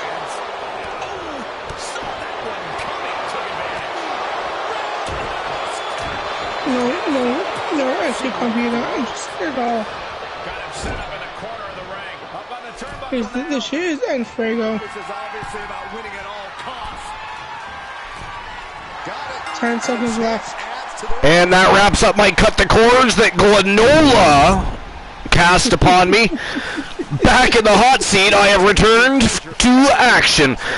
That was one hell of a match. Holy shit. But the winner of the match, and still the TWA King of the Cage World Champion from Team Christian Cool, the Iceman, Christian Hart. And that was a badass match. What a way to start the night. Yes, it was. It was a fantastic match. That was. And Battered, bruised, and bleeding, and he's taken home that King of the Cage. And let me tell you guys, again, that championship is only ever defended in a steel cage, an Archiver's lockdown matchup, a Hell in a Cell matchup of some sort, or some sort of chamber matchup. It is going to be one hell of a tough title to win and retain. it is, and I'll see you in 10 minutes. In 10 minutes, I got blessed. You got blissed as well? Alright, so I got to issue the payout for that last matchup. Give me a moment while I do that. And if anybody didn't notice already on Discord, you can now go and check out the YouTube exclusive section. During our off time each week, there's 3 days where we don't have shows. During the off time, there's going to be exclusive matches that are going to be shown over at the Shark Tank. And there's the men's division and women's division. We have a men's championship, tag team championship, and a women's championship. And we are going to have 2 contract cases as well. And during the off days, you're going to have a little something extra to look forward to when we have championship matches and contendership matches exclusive to YouTube during those days.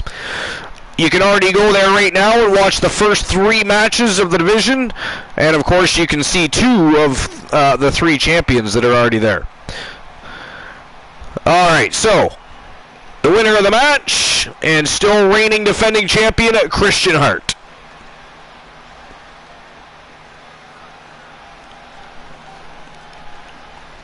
Alright, now on to the main feature.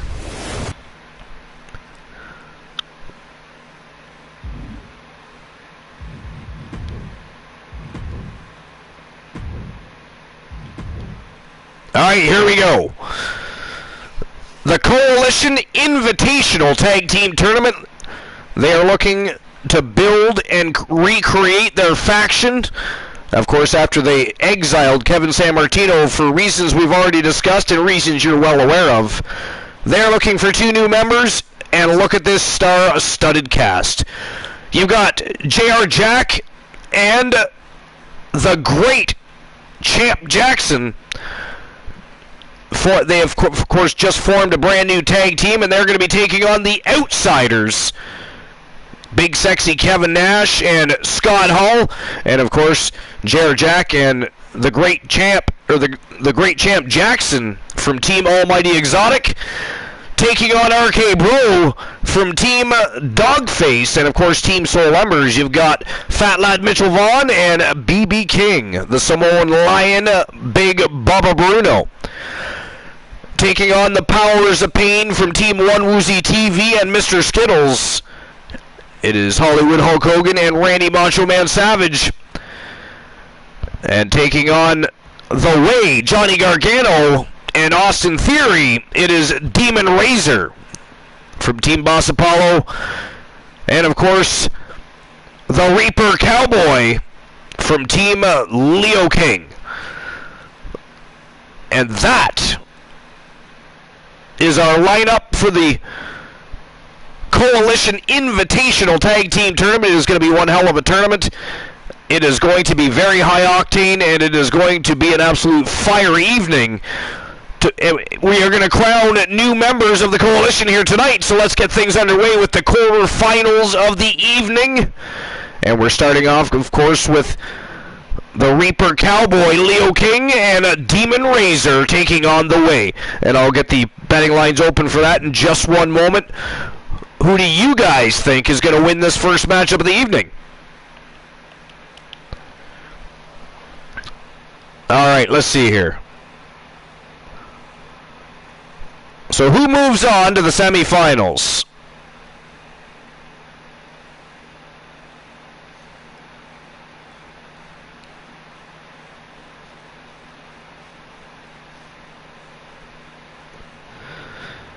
Is it going to be the Fallen, which is, of course, the name of Leo King and Demon Razor? Or is it going to be The Way? 5 minutes to make your bets.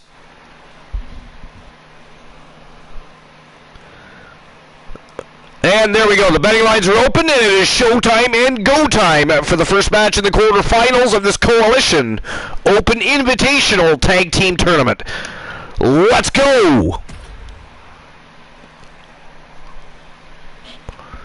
Glenola says Leo and Demon. One Woozy TV says The Way. Froggy Mothleg says the Fallen are monsters, but they lost their last one, right? Yes, they did. That was actually their first one, in addition to being their last matchup that they've had.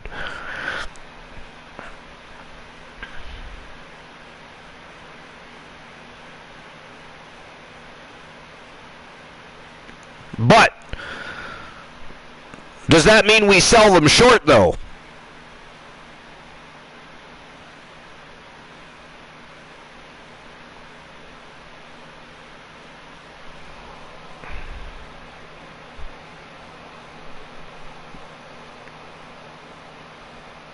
Does that mean we sell them short? I don't know. They did lose their last match, and it was their first match as a tag team. But does that mean they didn't go back to the drawing board, reformulate, work on what they did wrong? You know what I mean? I mean, they, like Froggy already pointed out, the Fallen are monsters. If they went back and fixed any of their holes from the last matchup, from their first matchup, they could be a force to be reckoned with here. But their opponents are just as formidable, aren't they?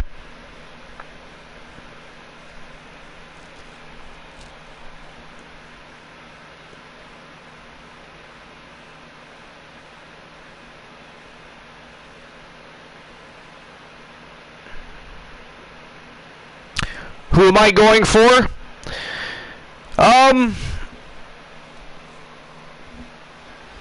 Well, I'm actually rooting for the Fallen. I'm rooting for the Fallen in this one. The following contest is a tag team championship first round match. Introducing first. And as you can see, there's a list of the winners from the Archer's Warzone this past Friday night, so we'll take a minute to congratulate each and every one of them. 3 pounds, the Reaper.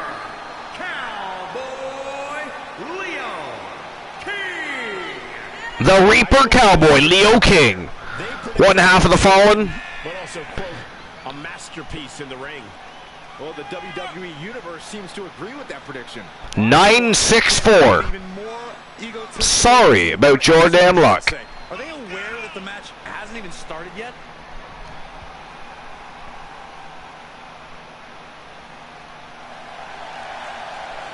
He's physically and mentally prepared for the task at hand in this big-time match. So far, it is Woozy and Froggy Mothlegs in the lead to win each of the jackpots tonight.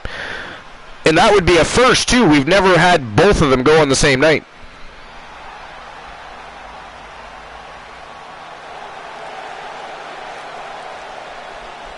And his partner. Oh, was it you, TBS? For some reason, I thought it was Froggy. Dimension. Weighing in at 249 pounds. Demon. Okay. The feeling, the electricity in the arena right now is unlike anything Okay, perfect. I've ever felt in quite some time. So there you go. It was TBS and Woozy. And as of right now, they're still in the lead. This is a match he's craved for quite some time. He's ready and raring to go.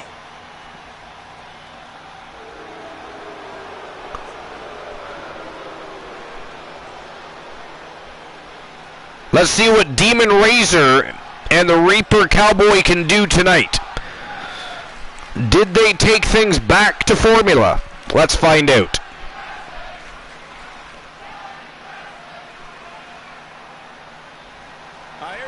I mean, the Way are not really what you would consider monsters in the same sense that the Reaper Cowboy and Demon Razor are. I called him Demon Raisin. He's like a rotted grape now. He is rotting food. But Johnny Gargano and Austin Theory in their own right are like technical monsters. They can out-wrestle the best of them. It's going to be interesting to see what happens in this matchup.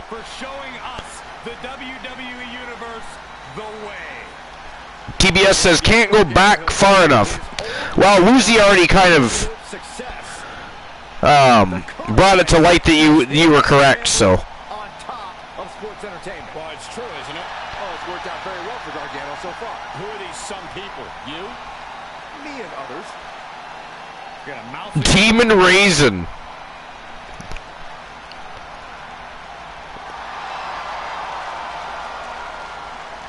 Yep, that is correct, Woozy. That's right. But for some reason, I thought it was Froggy Mothlegs, not TBS. But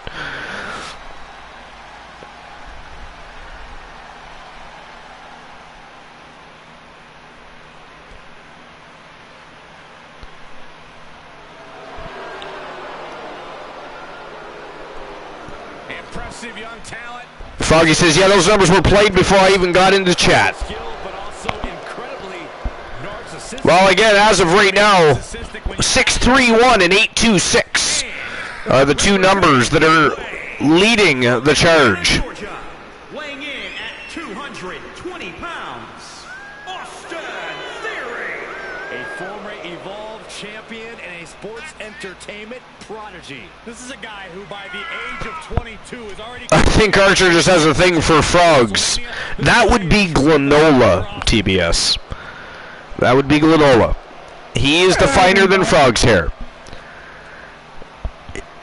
He and Froggy Mothlegs are, you know, exemplary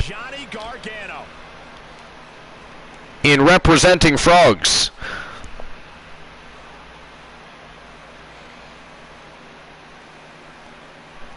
Which clip is that for, Glenola? All right, here we go. Theory and the Reaper Cowboy starting things off here.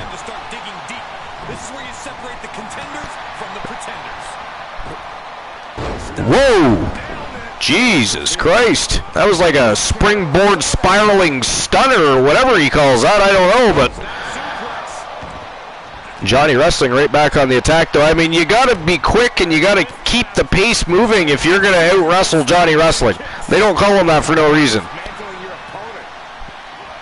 Oh, drove his own elbow into the canvas. Nice evasion there by the Reaper Cowboy. So apparently, TBS decided to look at comments from the co-host. Pardon me? TBS decided to do a look at compliments from the co-host. He redeemed it? Yeah. Well, that would be you. I know. So, TBS, that means you can say whatever you want to One Woozy TV, and he has to be so pleasant that by the time you're done, you will be sick to your stomach from the absolutely fraudulent blasphemy spilling out his mouth.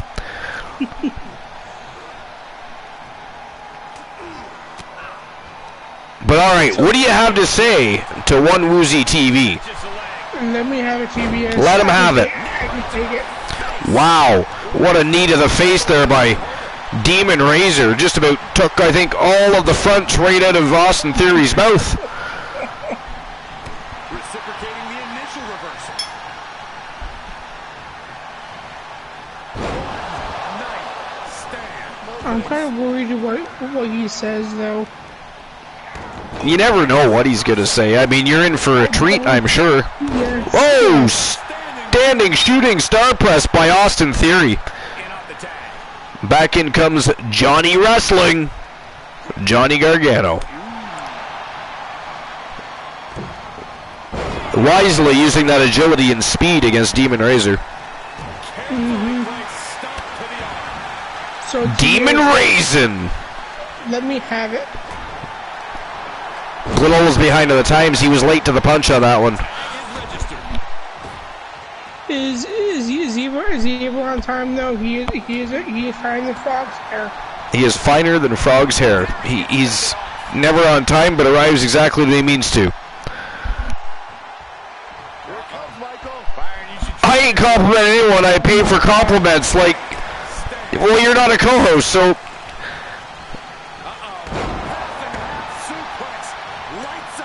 He's feeling the effects of that last hit. He went right into that turnbuckle. So TBS.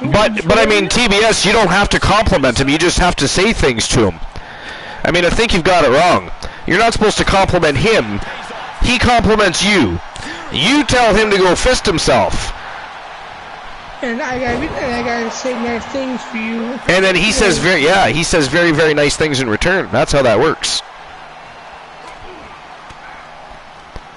Reversal. Can he take advantage? Look at this. Pendulum backbreaker. Tick-tock. I mean, I'm sure you can think of something, TBS. Yeah, anything. Exactly, Soul Embers. In other words, talk shit and get something nice back from him. Exactly. Thank you, Soul, for clearing it up to him. Yes, thank you for clarifying that to TBS. He's going for the pin. This could be it. Now, I'm really scared of what he says. Down before the refs count. I was not expecting that from him at this point. Good timing with that reversal.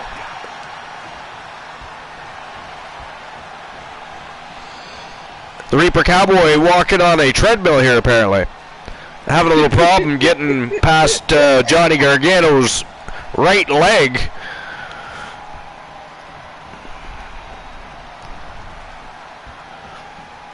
And Gargano was just simply recuperating during this whole process.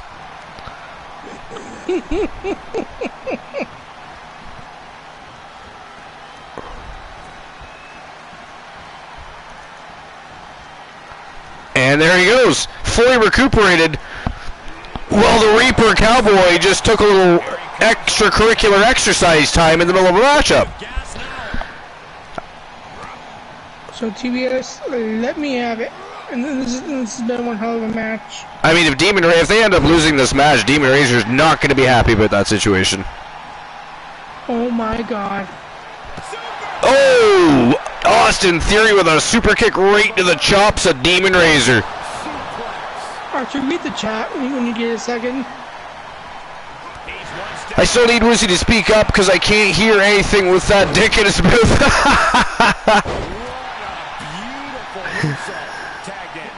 So you gonna compliment him on that now?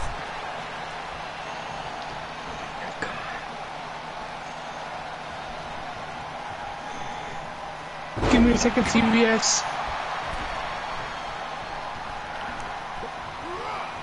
Powerless position to be in right now. Put down face first.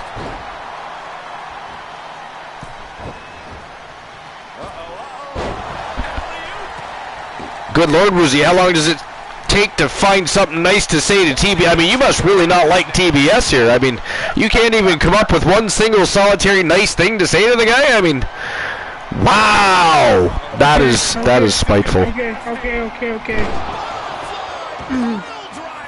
There might be nothing left in Johnny. Yes, for you, a while. But anyway, your client has been doing excellent. You're a great member of this amazing community. We're happy to have you.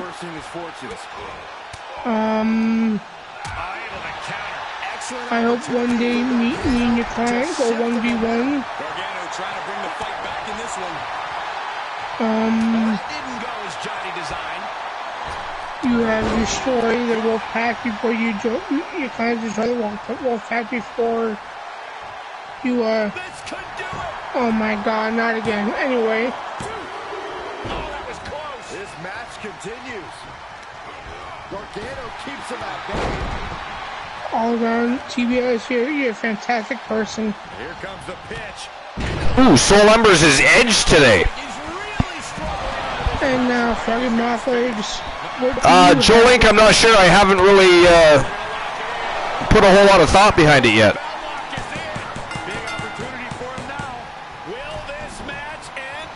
Oh, there we go. That is it. That is all. The winners of the match by submission, and moving on to the semifinals of the Coalition Invitational Tag Team Tournament.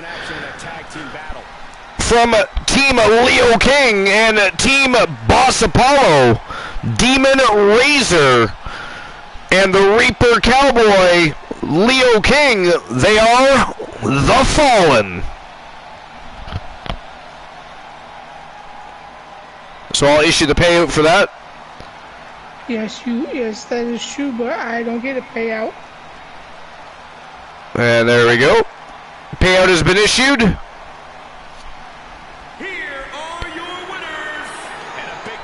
And we have our first team moving to the semifinals. Yeah, we're going to have a fucking match. Like this going forward from this duo.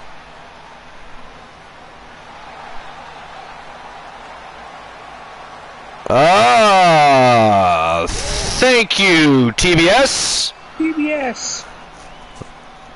Appreciate that. Glenola trying to run a coup here, I see.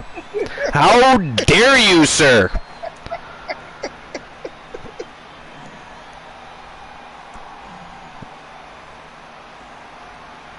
And why usually payouts? I gotta do more compliments.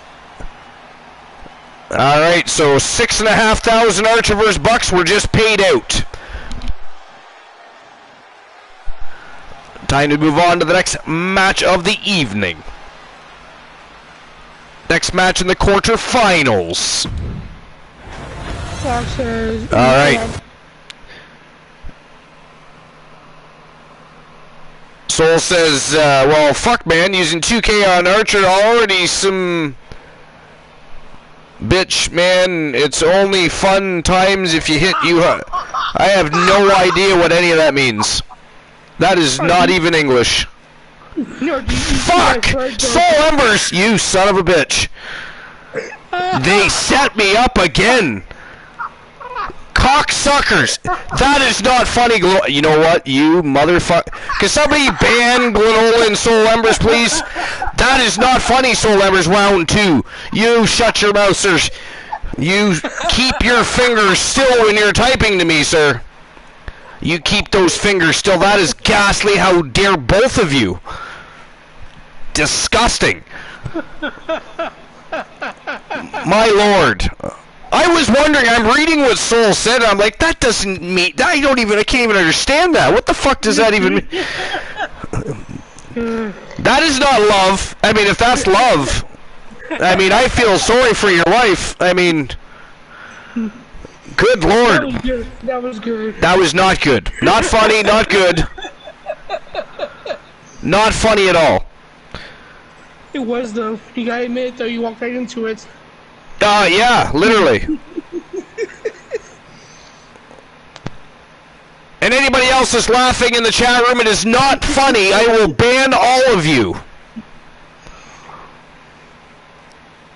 Here's Archer, can I ask you a question?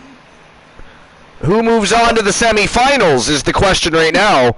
Is it going to be the Powers of Pain from Team 1 Woozy TV and Team Mr. Skittles, the Warlord, and the Future, or is it going to be Hollywood Hulk Hogan and a Macho Man Randy Savage, the Mega Powers?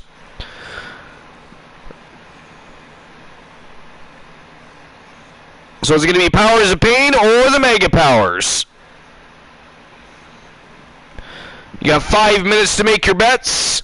Who do you think is going to move to the semifinals to face the Fallen? And there we go. Betting lines are open. Let's move on to the second match of the quarterfinals here in the Coalition Open Invitational Tag Team Tournament.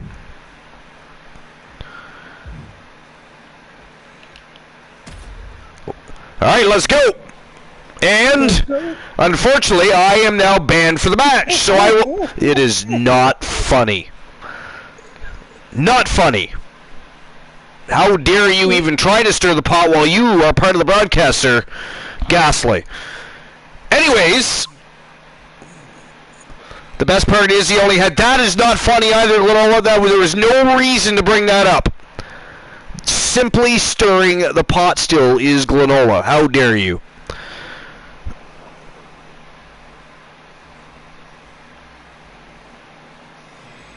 Speed up that band time. See, now that is nice. You're not bad anymore. Excellent. Look at that. Woozy actually did an act of kindness there. Did you see that? All right, so.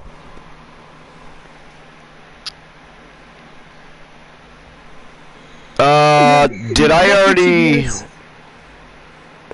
Holy crap, 83% have already voted on Powers of Pain. Actually, that is one person. Bet 5,000 Archiver's bucks on Powers of Pain. And there's so far 1,000 on the Mega Powers. So, guys, 6,000 Archiver's bucks on the line. If you guys got Archiver's bucks in the bank, you may as well open up those fat wallets. If you spent even 10, you might win yourself a whole lot of dough. Yeah, sure, sorry to say, but you're still banned, though. What? You're no! Glenola? That is, I mean, you have far too many points. Why do you have so many points? Why do you have so much Archer's bucks? Are you stealing from other members? Are you robbing banks? What is going on? That is ghastly. I just got unbanned, Glenola. You see how that works? I got banned, I got unbanned. Yay! Time to call the match. Enjoy the match with Woozy, but no, you've got to remove me from the broadcast again. Spiteful. I mean, it is not our fault that you decided not to join the broadcast. You do not have to be upset at us for it. Particularly me, apparently. That's how important this match is.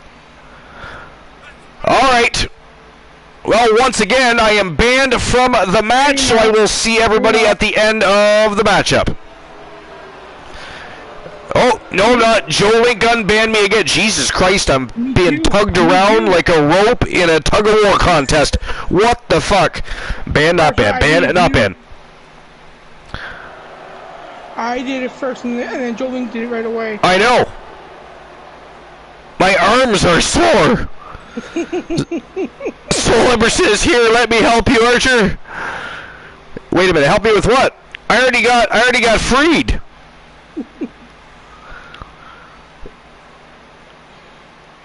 On that note, I have to log off for the night. Have a great broadcast, Archer, and everyone. We will. Globally, have a great night. We'll talk to you tomorrow. Break time notice. That is the second break time notice of the evening, which I will utilize soon because I am going to be requiring a beverage very soon. Got to keep those vocal cords lubricated. I mean, Soul Embers knows all about lubrication. It's a nice thing to have, isn't it? Although he's using much less of that these days. Less lubrication and less showers. He's got Mrs. Embers now. Speaking of Mrs. Embers, where the hell is 1231 Girly Girl?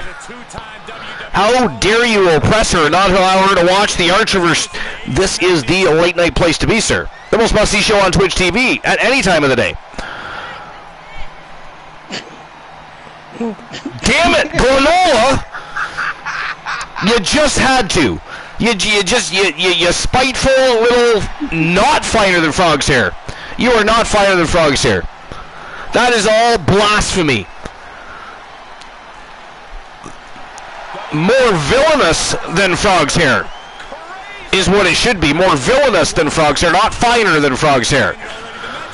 That was you know what? Why do I not have I need to speed up the bliss and to speed up the vocal cords cuttings, and I need a whole bunch of, or glue the cords back together, whatever it's going to be called. I don't know. We need something. Good Lord. I'm 10 minutes. Damn you, Glanola. All right, I'm taking my 10 minutes as of right now. That might still put me back into the matchup, depending on how long these two teams go to war for. But well, before you go, right, Soul, exactly. Like Soul Embers, how dare you not already have that channel reward created?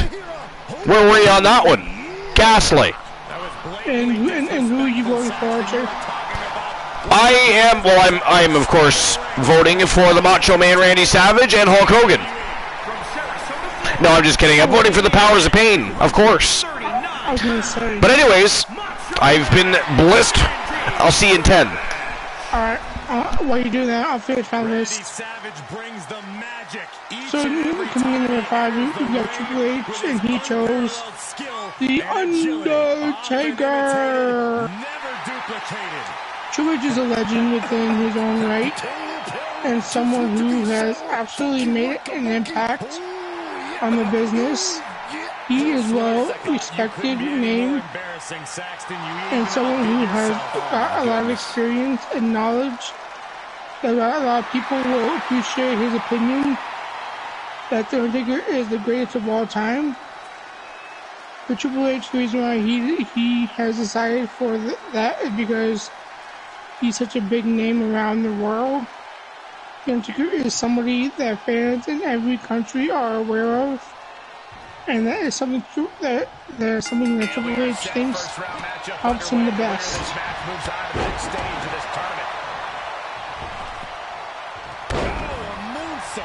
Coming at number 4, we've got the Nature Boy Ric Flair, and he chooses the Heartbreak Kid Shawn Michaels. It says here because Ric Flair is a name that many wrestling fans would call the greatest of all time, depending on who is the best to ever hit the boots. It's something a lot of people would appreciate for him.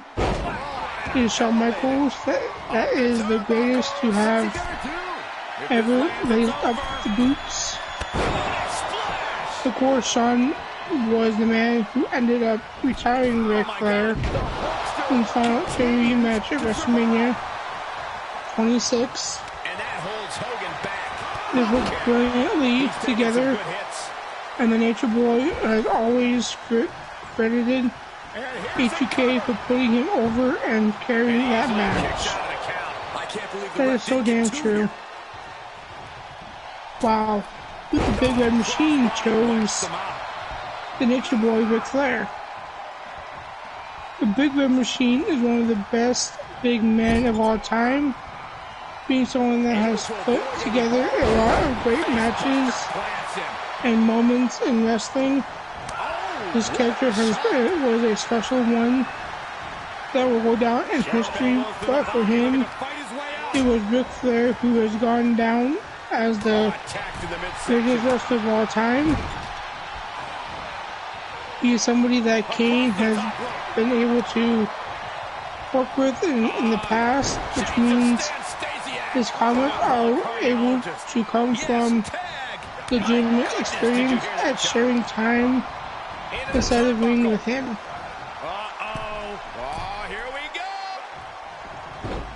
Currently at number 2, we've got The Big Show choosing The Undertaker. Big Show is one of the greatest big men of all time, with the size being a big reason why he stood out so much. He understands how larger wrestlers work, and the fact that he believes The Undertaker is the best who've ever done it adds a lot of credit to things. Big Show is well aware of how hard Undertaker had to work inside the ring, while he believes nobody has the same impact as a dead man.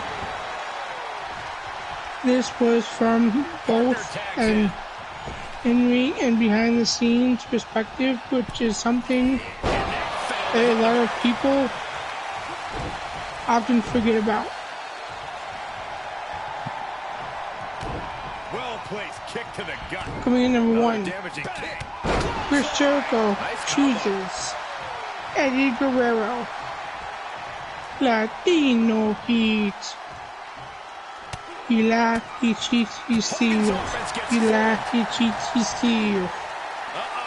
Eddie Guerrero was an amazing wrestler, being someone who would always bring together passion and energy inside the ring. He is capable of working unforgettable matches, but he is not someone that often gets called the greatest of all time. However, Chris Jericho, who was a close friend of Eddie's, named him the best of all time. While he gave credit to other stars, he believes that Eddie ticks every box you could in one wrestler, which is what makes him the greatest. And that concludes my list for tonight. I'm done with the list, so I will go back to the action and I'm talking to the chat. Nice big move from Hulk Hogan. Now reverse it, Graves. Reverse it, cool. Won't break. Nice. Nice breakup. Come on, Graves. Oh, that's fucking brutal. Pinfall attempt. 1, 2, 3. Yes. The winner of the match. And moving on to the next round, representing me, Long TV, and Mr. Skittle, the powers of pain. That was amazing. That was a good match. What I've seen of it. Thank you, Froggy. Appreciate that. Yes, welcome in, 1231 Girl. How you doing? Making their case for one of the best teams around with that win. That's about as perfect as example of tag team wrestling. 1231 Girl, how dare you? I don't think that's very fair to Archer, so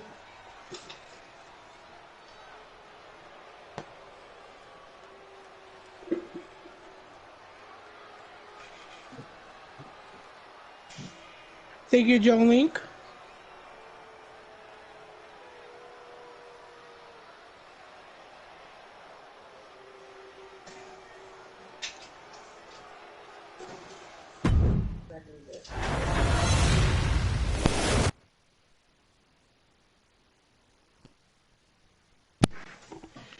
That was an amazing match. I bet $5,000 on my team to win.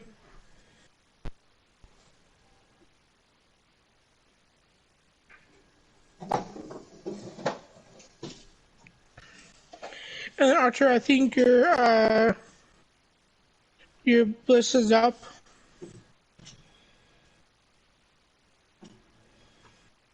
I think it is time is up.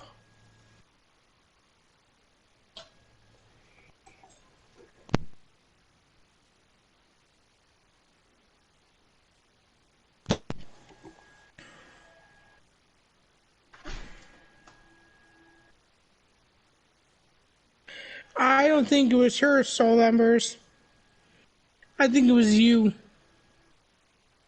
And plus, so I sped up the band, the voice band, so he can come on back.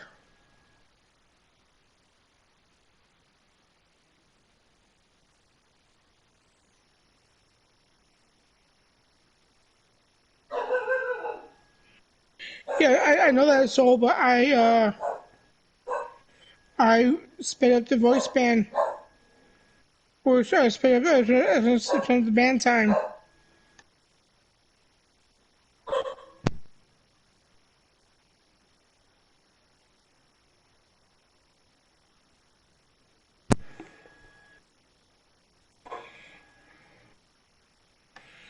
Right, Archer?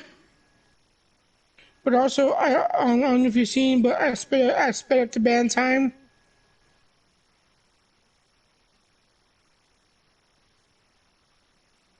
I don't know if you saw that.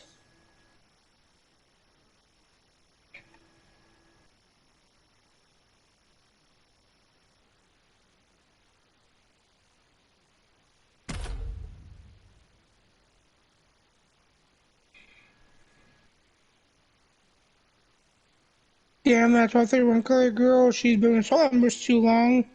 Alright, so my 10 minutes of bliss are up.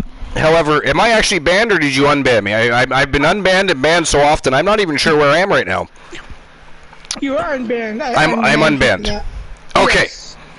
Alright, just wanted to be clear. I don't want to disappoint anybody that wants me banned from the broadcast, you bunch of villainous bastards. Good Lord. I feel like one of those ropes in a tug-of-war contest tonight. What the hell is even going on here tonight? I don't even know. But, at least for now, I am back on the broadcast. Wow. So the Powers of Pain move on to the semifinals. So my money well spent. So was mine. I spent $5,000 on my team.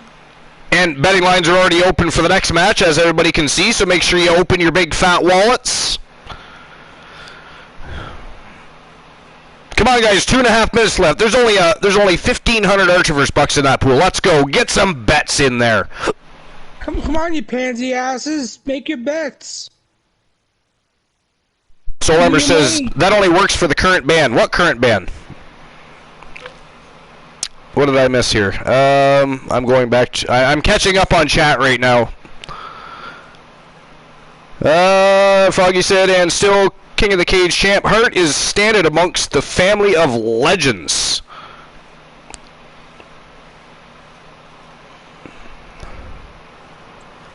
Yeah, if you go up, and Poindexter pinned him twice. He had to throw that out there, eh? He had to slide that in. Poindexter pinned him twice. It's true, though. He did. But man, oh man, Christian Hart, though. The resiliency and heart he showed in that matchup. Hart showed heart tonight. It is. From St. Louis, Missouri, weighing in at 200. Soul Ember says there, 5K on your tag champs. Actually, so the 6,500 because I'm betting for them too. Me and you got this, man. Superstar. The Viper possesses great. First fucking RKO his ass. You KO his ass. Despite his family legacy, Randy Orton has forged a path of his own as one of WWE's top superstars. I don't know what happened there. Apparently now there's a joke time for Woozy. It slipped. I've seen that. It slipped. It is.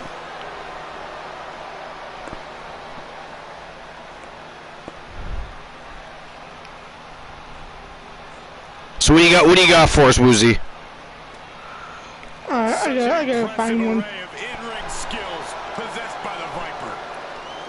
Wait, it was 5 minutes ago. I'm talking about my point. Yeah, I know. So I bet on your team as well. Much more than that. Yeah, Randy Orton is an SOB.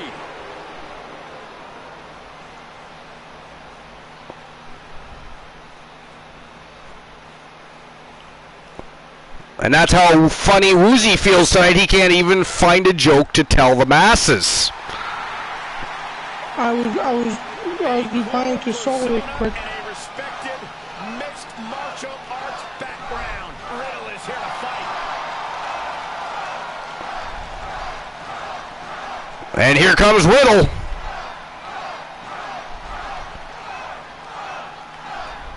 And his partner. What did Hulk Hogan ask in Arts and Crafts class? From Las Vegas, Nevada, weighing in at 216 pounds, Riddle. Seems like everybody's got an opinion about Riddle. Archer, Pardon me? Plenty of fans. what did Hulk Hogan ask in Arts and Crafts class? What did Hulk Hogan ask in arts and crafts class? Yes. Ready to fight. Um, Resilient as they come. He may not be my bro, but I'll give him his due. I don't know, what did Hulk Hogan create in arts and crafts class? Or what did he say in arts and crafts class? What you gonna do, brother? Wow. I want a refund. I'm filing a complaint right now to management. That was ghastly. I'll find a new one.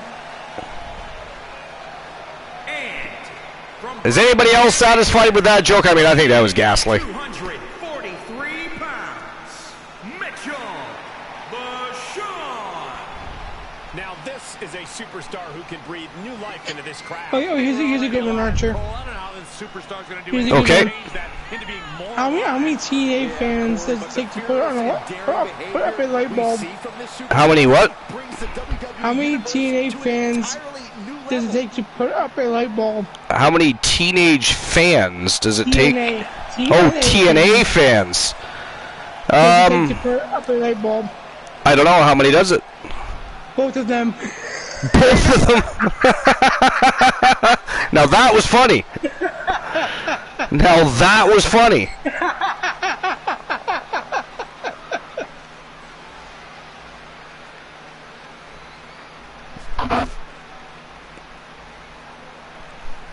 All right, here we go. The Samoan Lion making his way to the ring. From Kingston, Jamaica, weighing in at 444 pounds, King Big Bubba Bruno. Wait, what? Big Bubba Bruno, they said. You not listening to what the man said? It is the Samoan Lion. No, I'm looking at the redeem you just did. What redeem? Silly Woozy now? Oh, I have no idea how that got there. Froggy Mothlegs, has Poindexter been messing around with things again? Suddenly we have a Silly Woozy redemption? That is new. That's crazy. But I mean, what are you gonna do? He has a big match ahead of him. Going to need a career-making performance here tonight.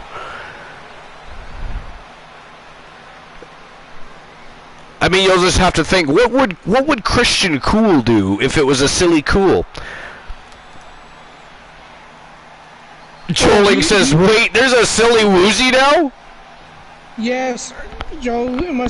Archer must have just put it out today. This first-round tournament match will help determine the landscape. Fucking gas. I mean, I will not confirm or deny that. How dare you? While this isn't the finals, I'm still expecting. I have no idea what you're talking about, sir. I'm completely innocent of all accusations. Matter of fact, I was hanging out with Soul Embers and 1231 Girly Girl having pizza and drinking beer. I was busy. There's no way I could have, created any kind of villainy like that. That's crazy. How dare you? Strike after strike to the body. Oh man, he's getting a little battered. I know, Joe. I gotta honor it. He's got big plans. I just gotta think of something now. That's what I say, Joe. Like, I mean, it doesn't really matter how it got there. It is there, and it was redeemed. What must be done must be done. So they say. I got you. Figure it's out.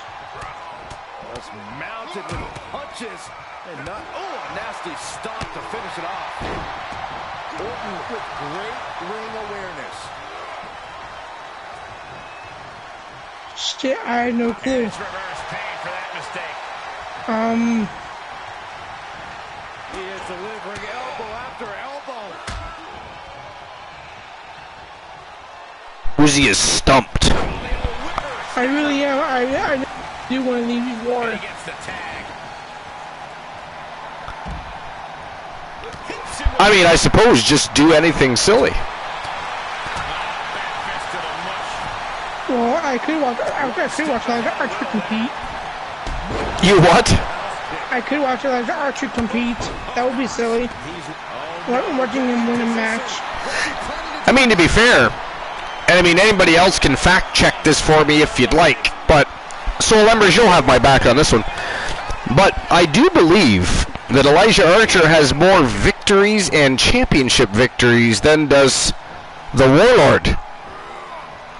Well, hasn't Elijah Archer been here since Archerverse 1.0?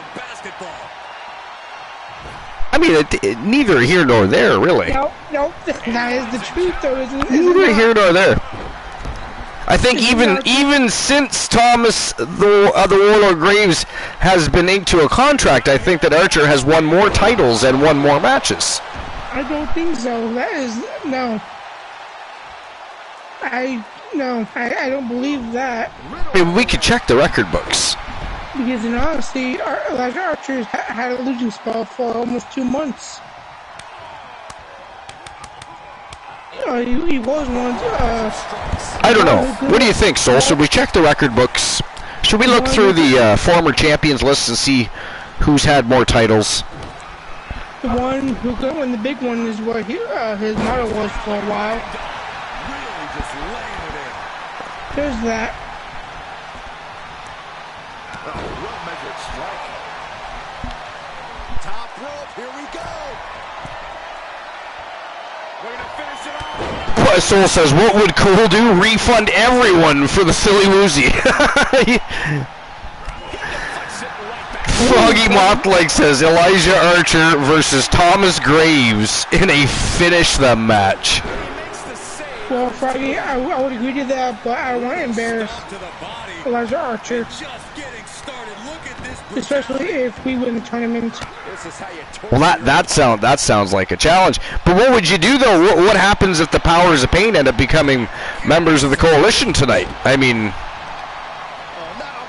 to speak ill of your leader. Ghastly. I'll tell you this, Archer.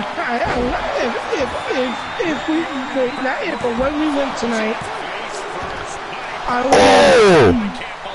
Holy shit, you know what I just realized? I thought it was Randy Orton RKOing Fat Lad. Fat Lad completely ripped off Randy Orton and RKO'd him.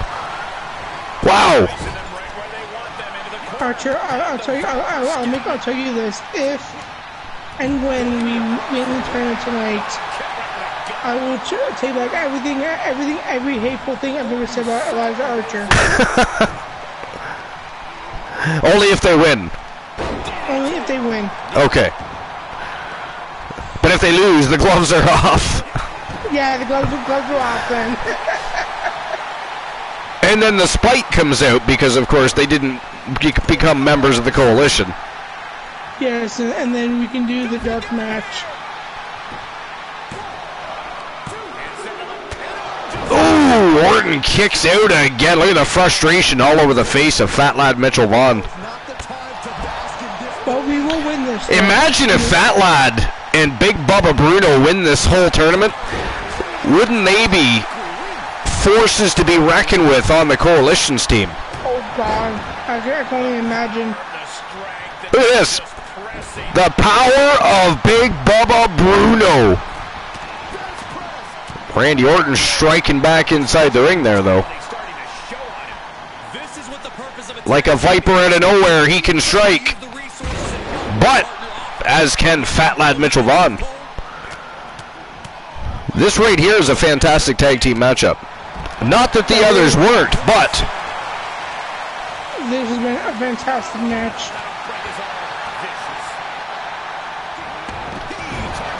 it's all about matchmaking, and this is fantastic. These guys are going to war, looking to move on. Oh, payback for Fat Lad. Ooh, Vaughn kicked out. One other joke though. A free joke time. Pardon me? Want a free joke? Sure. What do they call the Kali without talent? Sorry, say that again. What do they call their? What do they call the Great Kali without talent? What do they call the Great Khali without talent? Yes, The Great Khali. that's correct. That was not a good free joke. Okay, fine. Ghastly. How dare you? Rob Van Dam and Sabu get in a car. Who's driving? You know what he did, guys? He ripped that joke off of Taco Boy's news page. I mean, that is ghastly. Rob Van Dam and Sabu get in a car. Who's driving? What did Froggy say?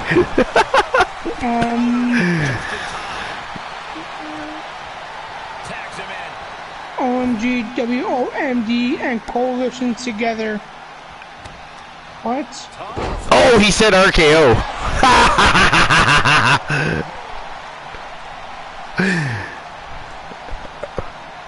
There is no RKO.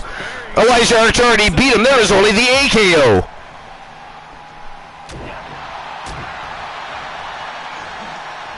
Okay, Archie, here's a joke that you'll find funny. Okay. Let's have it. How many Vince McMahons does it take to screw in a light bulb? How many? None. Light bulb, screw light bulb. Alright, that one was a little bit better. That was a little bit better. Little tiny bit better.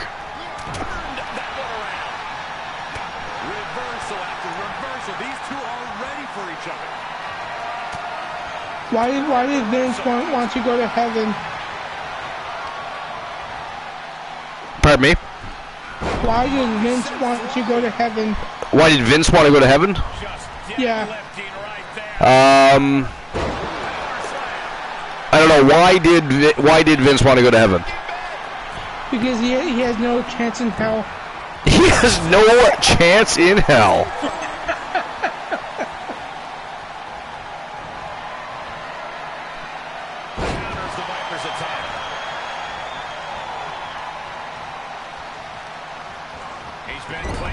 Why couldn't Kane light the fireplace?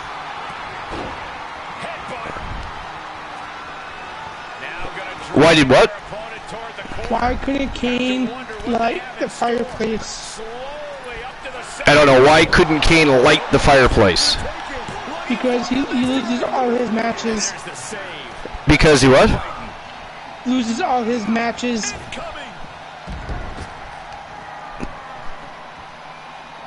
No response. Ghastly. I agree, that was. Archer! What? Another redeem? What? I have no idea what you're talking about. Oh, really? Trade out the Rotten Fruit to redeem the Archerverse. I have no idea how that got there. I blame Poindexter. Nope. It is Poindexter's fault. Nope. It is. Nope, I blame you. Whoa! And that is it. That is all, ladies and gentlemen, the winners of the match. And moving on to the semifinals of the Coalition Invitational Tag Team Tournament from Team Dogface and Team Soul Embers. BB King, the Samoan Lion, Big Bubba Bruno, and Fat Lad Mitchell Vaughn, the weapons of mass destruction. And Froggy says, why did fans think Taker's fighting days were over? Why did fans think Taker's fighting days were over? He's always walking with a cane. Alright, that one's not bad. Okay, let's see here. Let's see. Alright, here we go, guys.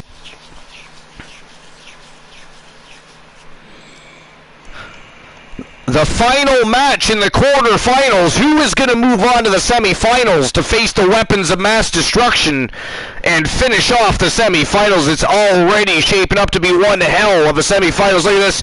We got the Fallen versus the Powers of Pain, and we've got weapons of mass destruction against either the Outsiders or JR Jack and the Champ. I mean, they're a brand new tag team. They're going to make their tag team official debut tomorrow night. And, of course, they'll have their tag team name up by then. But, I mean, either way, the semifinals, I mean, either JR Jack or the Great Champ Jackson versus, or the Outside, it doesn't matter who moves on. That is going to be one hell of a matchup against the weapons of mass destruction. Okay. My true knowledge time, here we go. Okay. When I was 10 years old, I lived in a small apartment complex. You lived where? In a small apartment complex. Okay. And this kid kept squirting a water gun at my window. And he kept coming inside and outside my house like a dozen times. So I ran into the kitchen, grabbed an object out of a drawer. I won't say what the object was, but I'm pretty sure you guys can figure it out. And I chased after him with it, with the set object.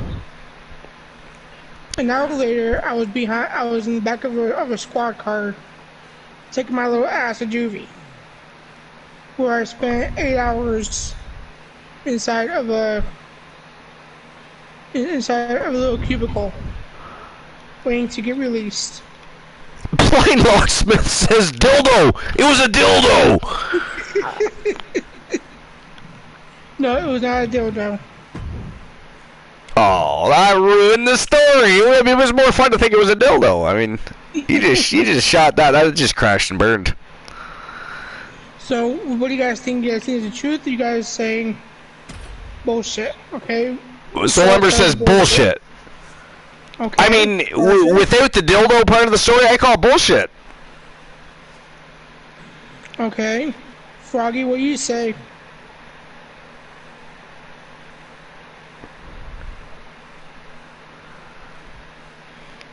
Joe Link, anyone else want to say, tell me what you think?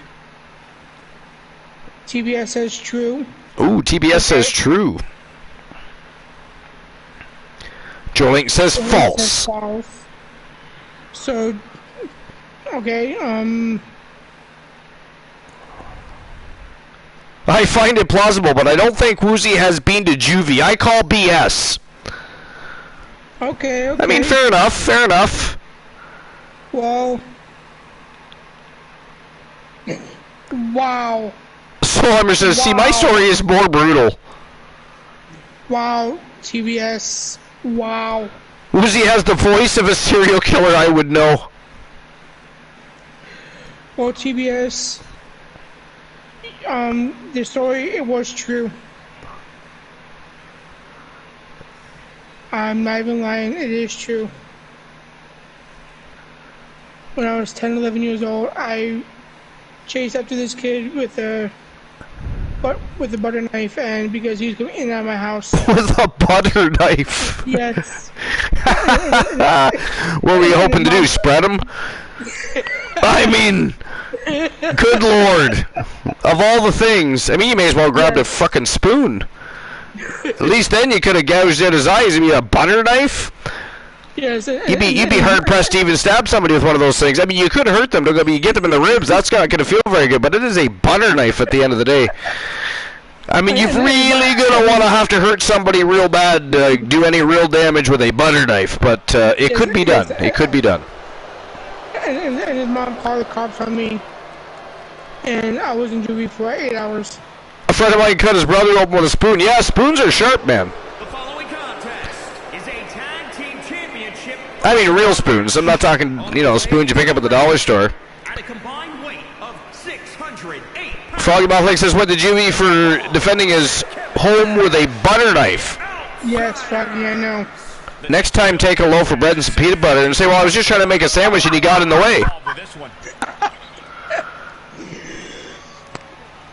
If they ask you why you're walking around with peanut butter, a knife, and a loaf of bread, say, well, it's like Meals on Wheels. Yeah, it is a true story. My mom had to leave work early for that.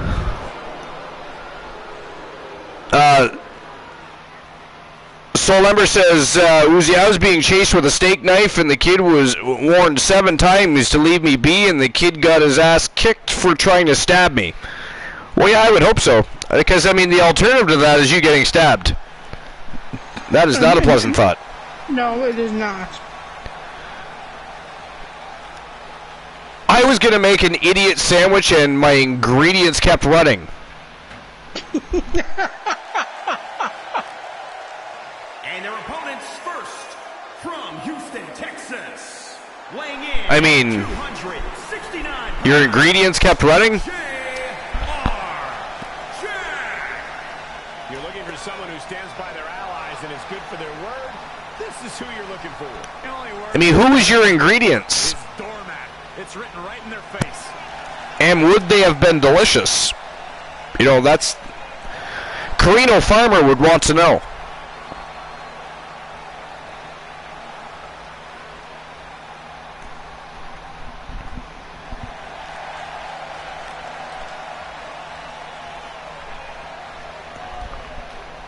He is in perhaps the best shape of his career, and he will need that with the competition level this high.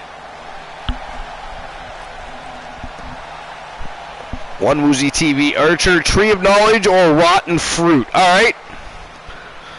Let's see. All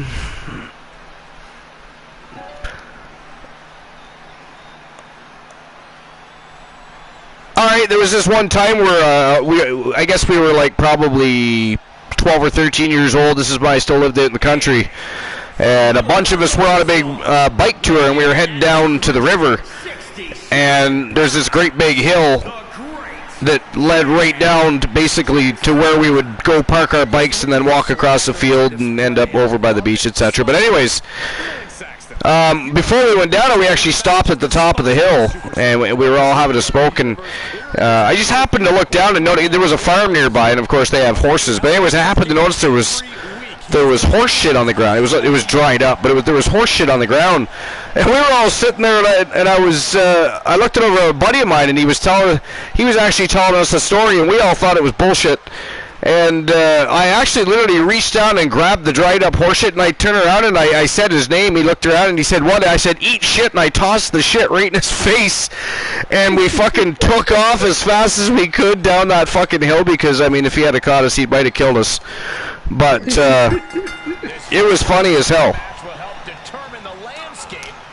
Froggy Mouth says this match is gonna be a thriller. I called you on your story. You're right, Saxton. These superstars have every intention of winning this whole thing, so they'll be fighting hard for the right to move on. He turns it around on Hall. Carefully placed stomp to the arm. Oh, right to the kidneys. Hall dodges out of that. Into the corner he goes. was a perfectly placed target. Oh, my God, what an elbow.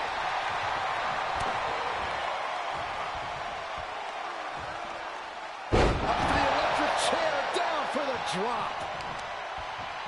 What the leg? Look at this. He just tossed the leg. So, Archer, who are you going for in this match? I mean, I'm going with Jared Jack and the champ Jackson. As am I. Archer feeds someone a shit sandwich. Well, no, because I wouldn't give them the bread. So Froggy says true. Punch lands.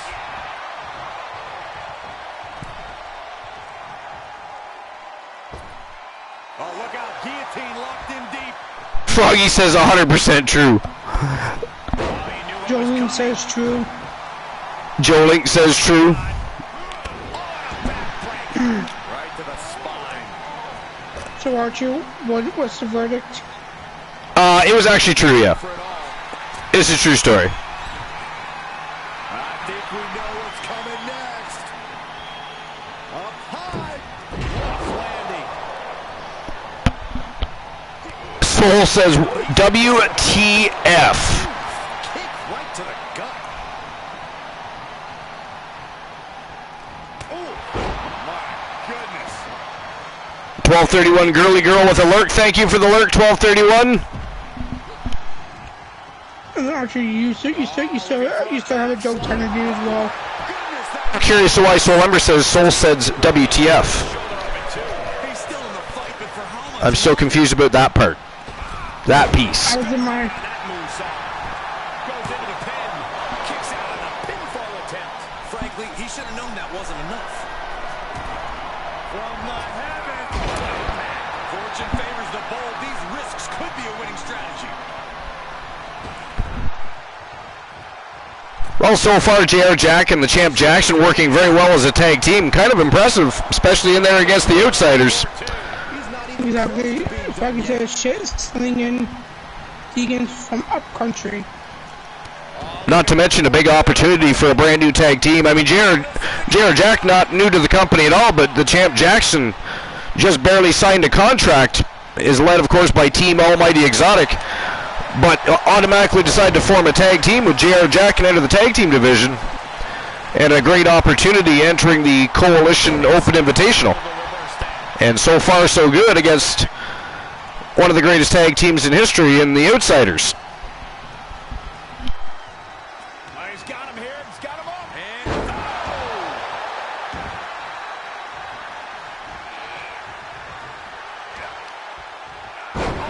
fork to the back of the neck. The size of Kevin Nash. He's a fucking monster. And I think, Kevin Nash is busted up, guys. Oh, big standing vertical drop kick. He's in off the tag. What are these, 6'7", 6'8"? I believe in his prime he was more like closer to 7 foot.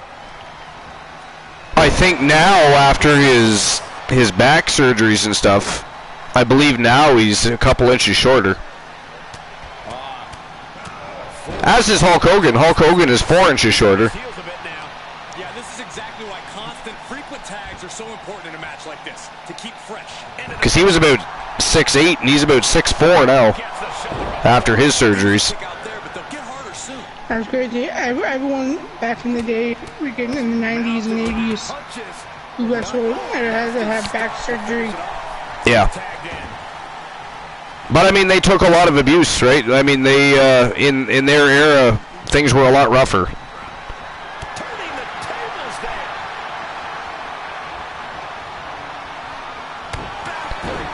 Actually, I think Nash was slightly taller than Taker.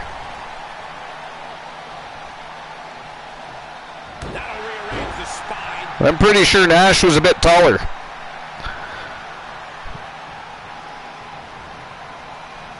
Because they build Undertaker as what, 6'10"? Yeah. And then they always build Kane as close to 7 feet tall. They never, a lot of the times, they didn't even say how tall he was. No. And then when they did, I actually forget what they built him at. Did they build him at 7 foot? Yeah, or at 6'11". Down across the knee. That won't just separate your shoulder. That'll divorce it. I'm not 100% sure.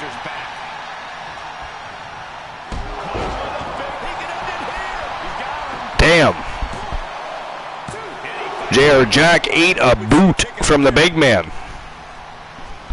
He wants some soul food. No pun intended, soul. He's really slowly getting up. From the top. He misses the target. Nice evasion by Jack there. Just about took a big double axe on, but look at this. Big double choke hand and slam instead. Can he take advantage? Great counter. Froggy Mothleg says, and Corey knows about divorce. Got him here. He's got him up. And Says Nash was 6'10", he is 6'8.5" now.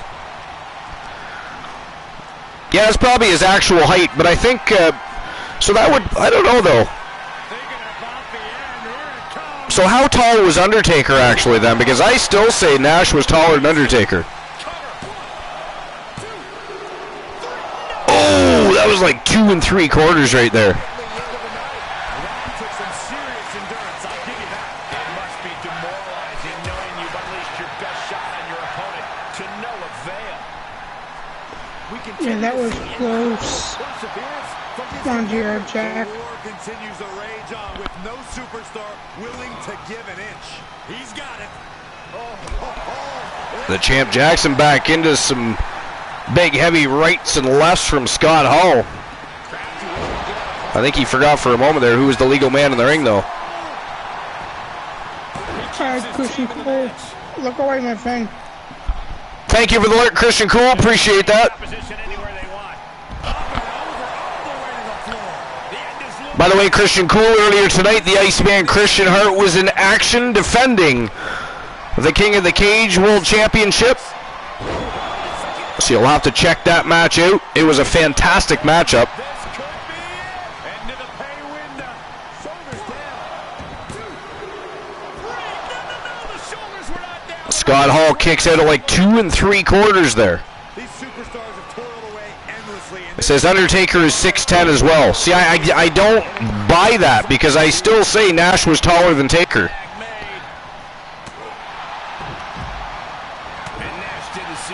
I'd have to go back and pull up their match. Undertaker and Kevin Nash, then Diesel, squared off once before.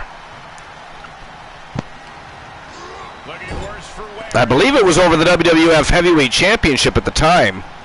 I could be wrong about that. Yo, Francis 2 hours. How you doing tonight? Welcome to episode 349. Yeah, that's true as well, TBS. That is true as well.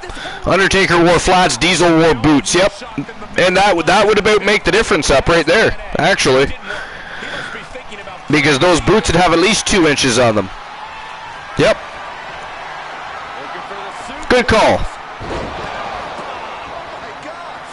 Get that instant replay ready.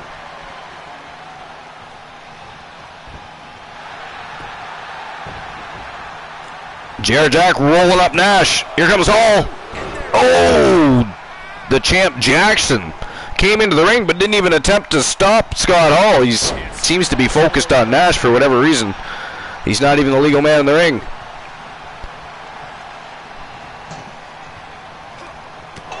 I mean, he should have went after Scott Hall, not Kevin. He shouldn't have been locking eyes with Kevin Nash.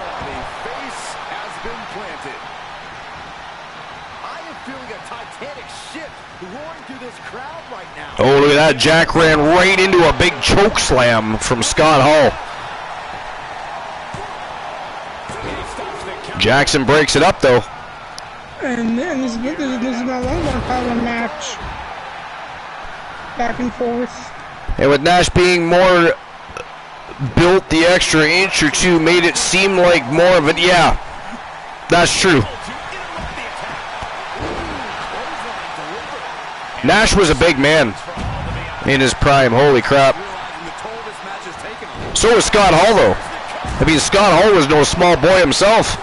He was actually bigger when he first came into the WWF. Like, he slimmed down a bit. He trimmed down over time and was still big. He was a massive beast before WWF. What energy in the arena tonight. He's lining him up. Trampling the opposition. Thank you, Jolene. Sky high. Oh, evasion by Hall. Sequence of reversals there. Did not quick enough, though. JR Jack right back on the attack here. Nice German suplex. And I got to tell you, again, this team of JR Jack and the Champ Jackson, sorry, the great Champ Jackson, his name is Champ Jackson, very impressive so far. I mean, they have done very well as a new team against a seasoned veteran team. The fight has been taken to Nash. Big Sexy needs to be resourceful. Looking for a vertical super. Froggy Mothlegs, yes, John Moxley was signed to the Wolfpack by Team Glenola. And it's the ref who takes a hit there. Things might be getting a little out of control. Wards off that offense from Hall. Tagging his partner in now.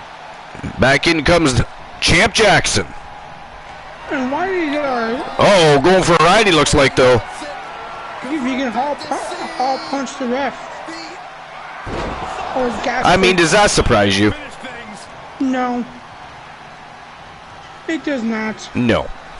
Nothing surprising about Scott Hall punching the ref. Nope. The greatest moment of a ref being punched, though, was still when Archer did it after the loss to Bobby Lashley. That was hilarious. Took his frustrations out on the official. Pure instinct. Never really did get word if he got fined for that or not.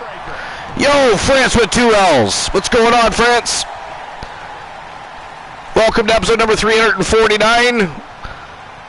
It's the final match in the quarterfinals of the Coalition Open Invitational Tag Team Tournament.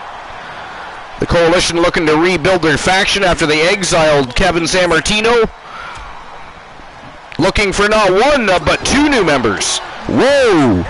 Explosive move there by Champ Jackson, but he is right in front of Kevin Nash, though. Still got more fight here. An elusive Nash there. Oh, look at that. Champ Jackson tosses Nash right over the top rope. Let's see if he can finish off Scott Hall here now. Looks like JR Jack is getting... Oh! He just ate the canvas there. Completely missed the mark. That had to hurt. That did not look good. I can't imagine the apron taste too good.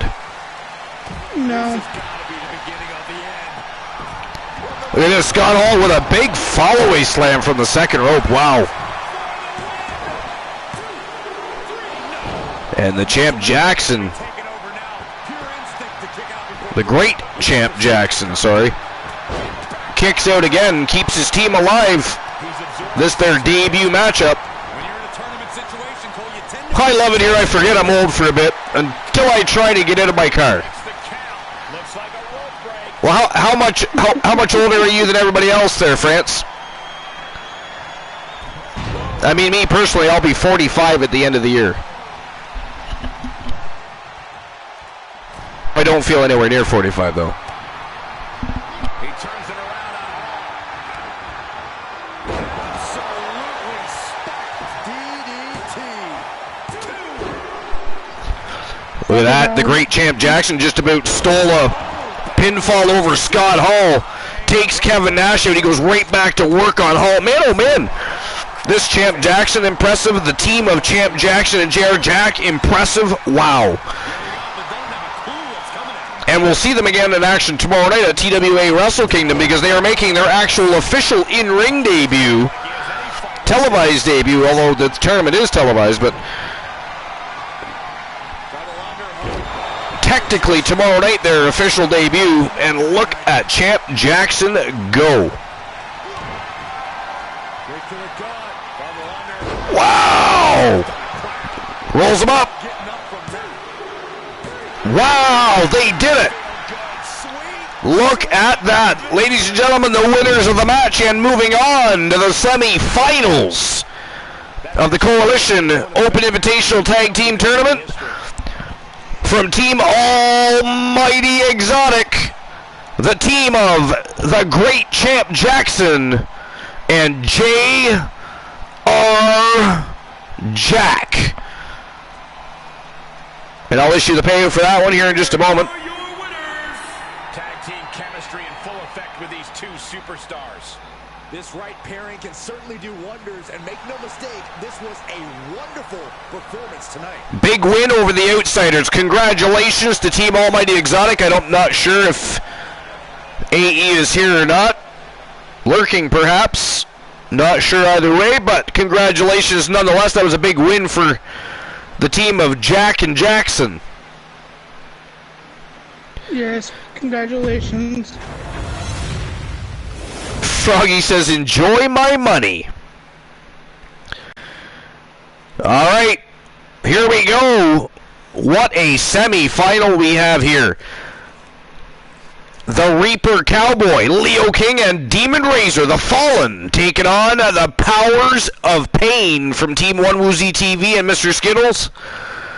And then, of course, Fat Lad, Mitchell Vaughn, and BB King, the Samoan Lion. They are the Weapons of Mass Destruction, and they are taking on the team of Jack and Jackson. Man, oh man, it is going to be a very intense semi-finals.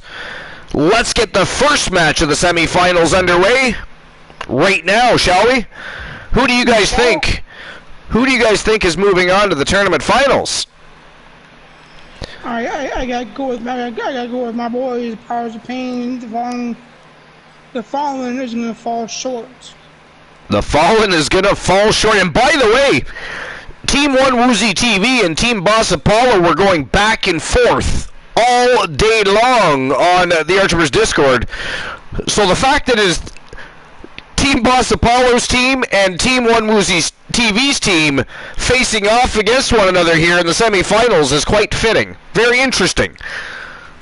But who moves on to the finals?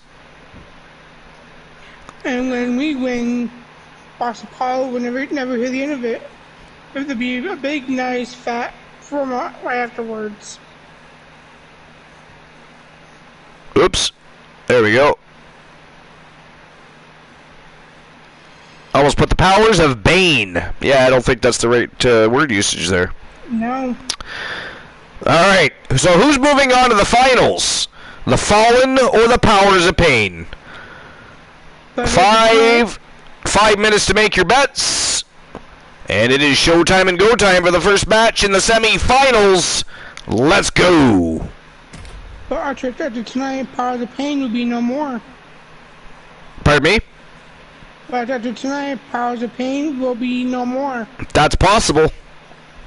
I mean, That's most likely. if they win and join the Coalition, they will become part of the Coalition. That is correct. And what a formidable duo that would be to join the Coalition. But let's face it, anybody that is left right now would make a fantastic addition to the Coalition. Yes.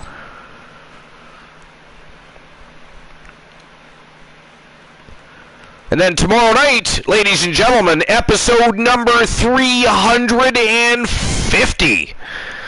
TWA Wrestle Kingdom. It's going to be a great show. Championship matches all night long. We're going to celebrate 350 episodes with a stream per view worthy TWA Wrestle Kingdom. It is going to be fire.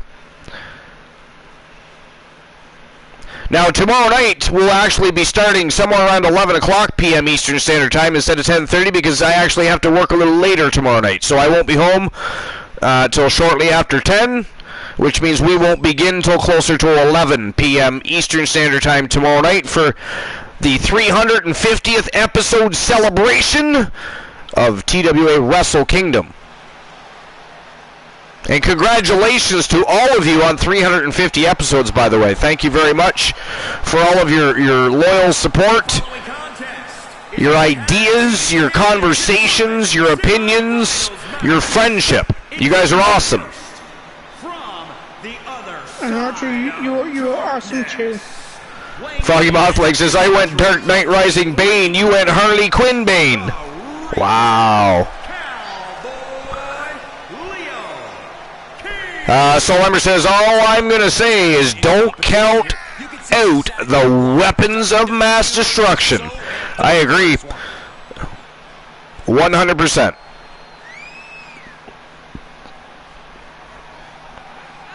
But who do you guys think is winning this matchup?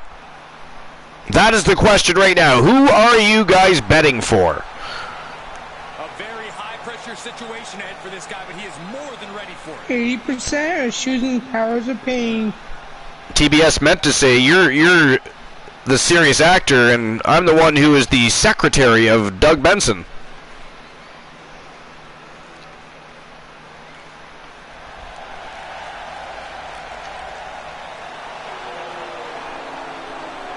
Back out comes Demon Razor, the partner in crime, of course, of the Reaper Cowboy. Together they are the Fallen. Weighing in at 249 pounds. Blight Lucksmith says, dream job. And they're going to fall in short in this match. Well, why don't they get in the ring and prove it, huh? That's what they're doing right now, Corey. Well, good. Let's see what they've got. I was an inside scoop on why this team formed. A man who always considered You got the inside scoop for which? Why this team formed. Exactly why here tonight. Fox Apollo told me why the Fallen have united. Well, there's all kinds of channel awards in there, France. If you have a look, there's other championships you can lead to as well. But yes, there is a new redemption for a mid-card championship title shot, yeah. You can also win one if you play the lotto and win.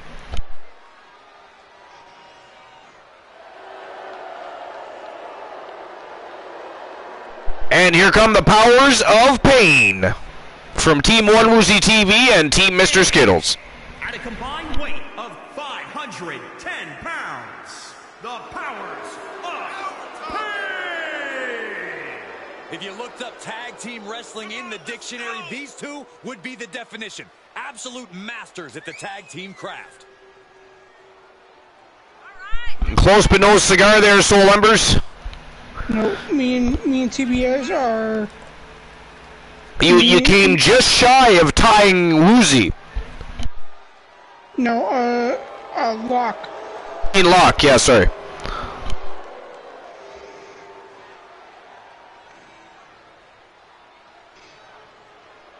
TBS, that's not very nice. People have gotten AKOs for a lot less.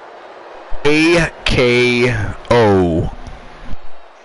CBS Not that filthy, blasphemous recreation that Ali Salas does, by the way, the Pharaoh. I think Archer needs to deal with the Pharaoh eventually.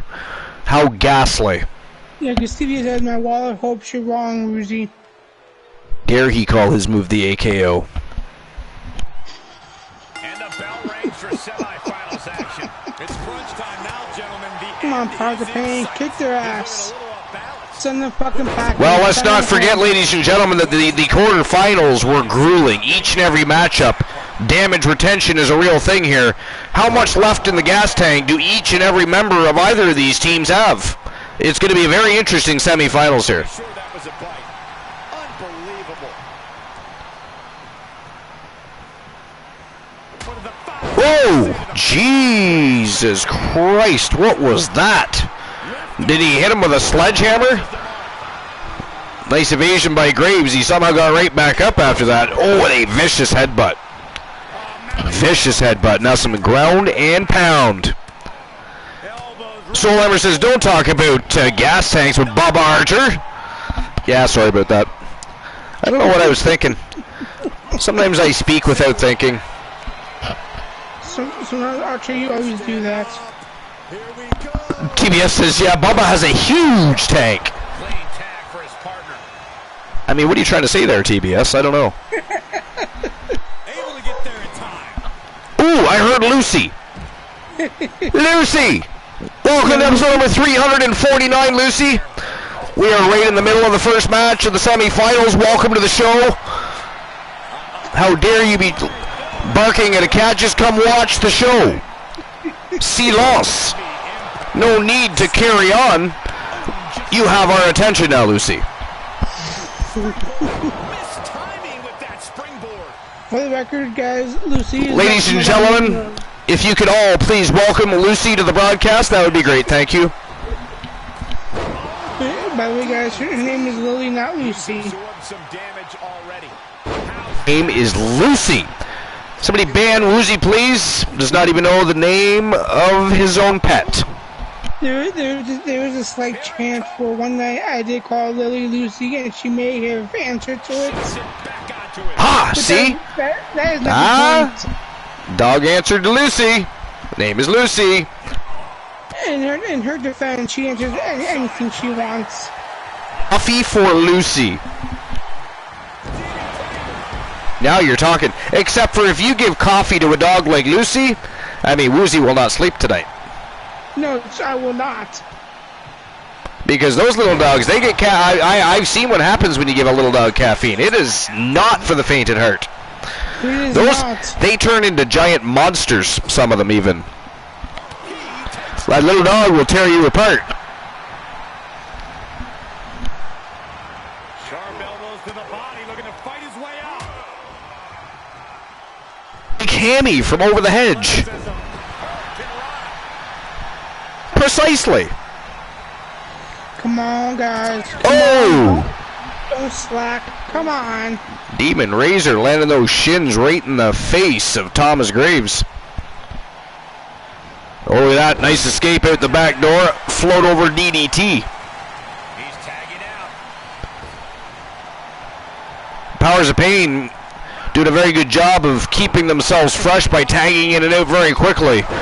Yes, come on. But that right there is not going to leave anybody fresh, Phil. That was some vicious headbutts by Demon Razor right there. This is just establishing dominance. Leo King now has Thomas Graves there. Oh! Had him on a rack. That was like a flapjack. A rack to a flapjack. And Nathan Alpha ate the canvas. Oh, and there's that big, huge uppercut.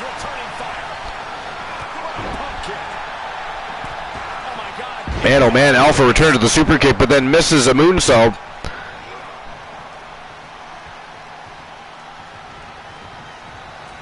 Come on, guys. You can do this. You can do this. Come on. Look at this.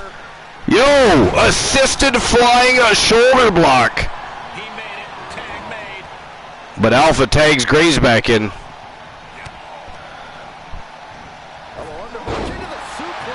Dove over and made the tag right before Graves could do any further damage and or potentially pin him. He still has some gas left in the tank. Being carried around with ease. Oh, snake eyes by Graves. There's no way they're going to be able to power I think Demon Razor and the Reaper Cowboy in a little bit of trouble here with the Powers of Pain. Oh, he powered it. That was like 2 3/4 though. Gets the tag. That was a close near fall right there.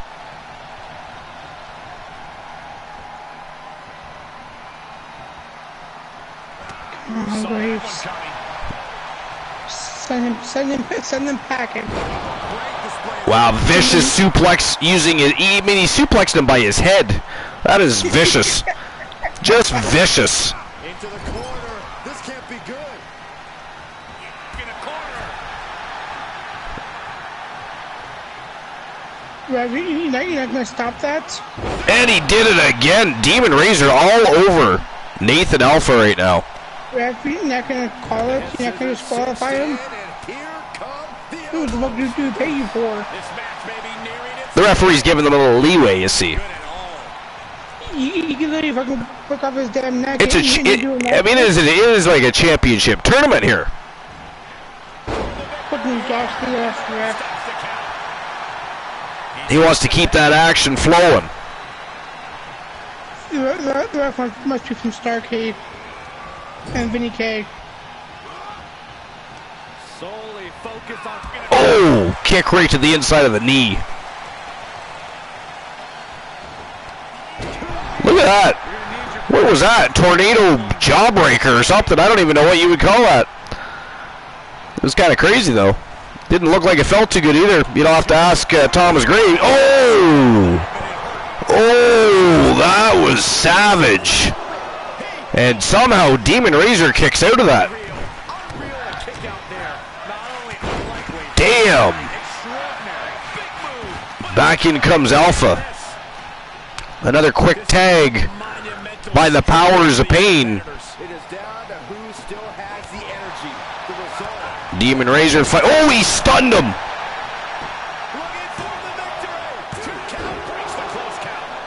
Graves breaks up that pin.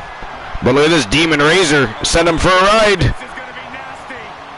Oh! Double underhook suplex pile driver by Demon Razor. I'll be right back. Okay.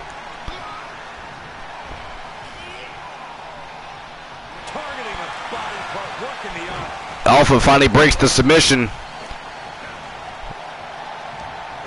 Oh, he nails a super kick right to the jaw.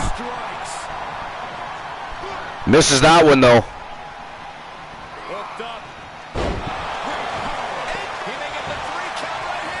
Wow. Inverted suplex by Demon Razor. Oh, kick out by Alpha. Powers of Pain nearly got sent home packing. The WWE Universe is on its feet, and deservedly so. These superstars are holding nothing back.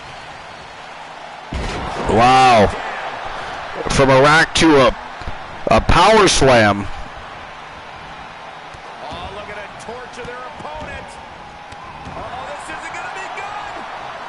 Oh, man. Demon Razor scoops him back up. Look at this, Alpha with some elbows to the side of the head. And responds with a counter of their own. Big left hook by Demon Razor. Ooh, nasty shot to the throat. It's always disorienting taking those hits above the shoulders. The power of Razor. Scoops him up and then just drops him right throat first on the top rope. But now he's going to send Alpha for a ride. Double underhook suplex driver. Looks like a match ender. Try and end it. How can that be fair? One count only. These guys in check. Graves gets there right on time to break up the pinfall. I'm choosing your head. He's really gotten into his zone right now. It's a sign he's got his opponent. Demon Razor climbing that turnbuckle, going to take to the skies here. On his feet. Changed his mind, going in for the attack. But Alpha fighting back. And he's able to counter. He weathered the storm and wants to create a flurry of his own. Oh! Face buster. A backpack facebuster. Assaulting the knee with purpose. Shoulders down. No, didn't get it. Razor kicks out. That was a close fall. They're still at a stalemate. Wow, look at that. Razor catches him and drops him with a kick to the midsection for a little insult to injury. And another stunner by Razor. He rolls him up. But again, Graves breaks up the pinfall. The Reaper Cowboy just doesn't get there on time. Oh, look at this. Razor power bombs Graves right over the top rope, and he goes right after Alpha. Tag made, fresh man In comes the Reaper Cowboy. in. He's got the answer for that one. Oof, and all the impact brought to the knee. Pick drop. Thought he was going for a camel clutch there. He's looking to break the camel's back instead. And Alpha, wow, 630 senton. Razor breaks up the pin. Standing shooting star. Big standing shooting star press by Nathan Alpha. Oh, he missed the handspring Pele. But Leo King is staggering all over the place. He is fatigued, battered, bruised. And we can't see out of the mask. He could even be bloodied for all we know. Oh, look at that. He busts open Alpha.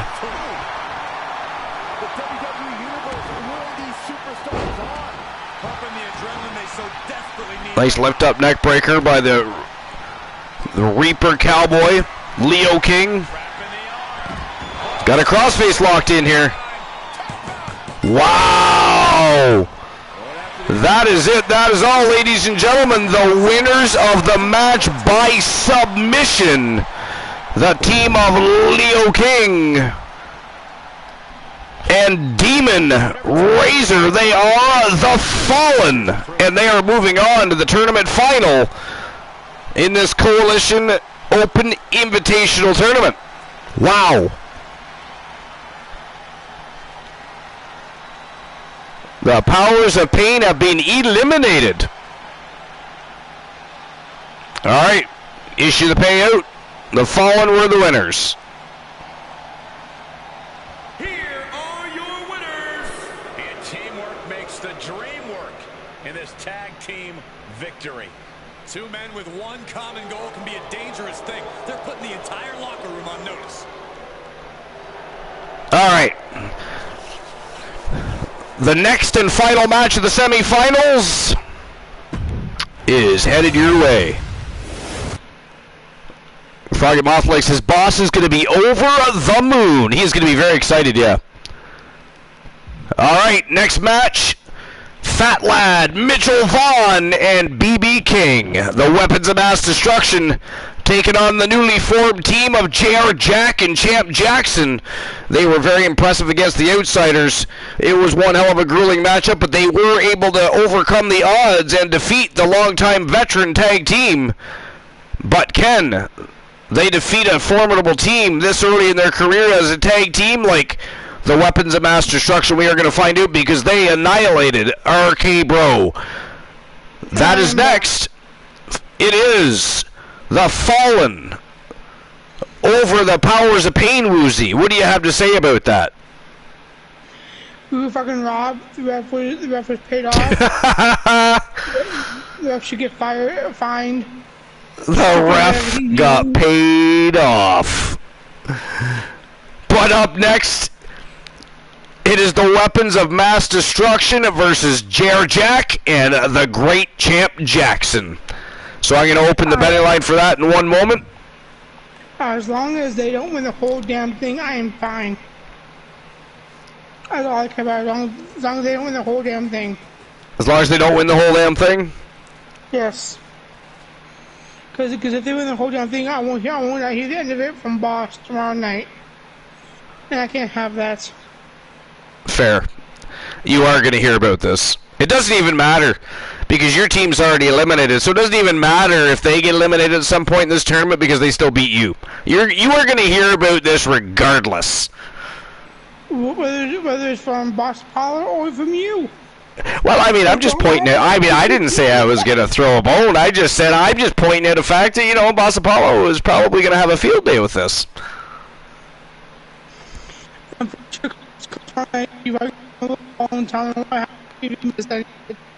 Wow, you chopped up big time there. What the hell? I have no idea. I don't know either. That was kind of weird. Like I was saying, you may or may not throw him a bone tomorrow night when we go live. and tell him that. I mean, I'm not going to say anything, but I'm sure he will find out very quickly how his team did. Because he does have to get up for work in the morning. At that point, he'll check the VOD and see what happened. Know that the Fallen defeated the Powers of Pain, and you, Woozy, will have some fun tomorrow night with Boss Apollo. But the betting lines are open. Let's go. Last match in the semifinals. Who's moving on to the tournament final? Is it going to be the Weapons of Mass Destruction or Jack and Jackson? Let's find out. It is showtime and go time. I'm going with the Weapons of Mass Destruction on this one. As am I. Has to be done. Yes. And Froggy agree. Froggy Mouth Legs, I agree. Woozy with the radio edit.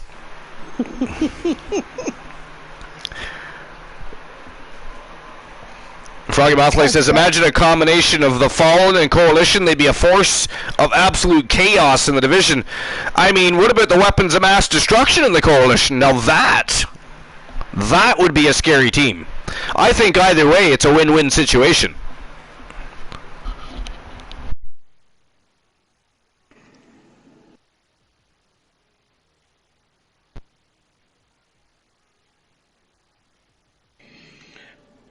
From Fantasy Rose, you are not close enough. What was the number?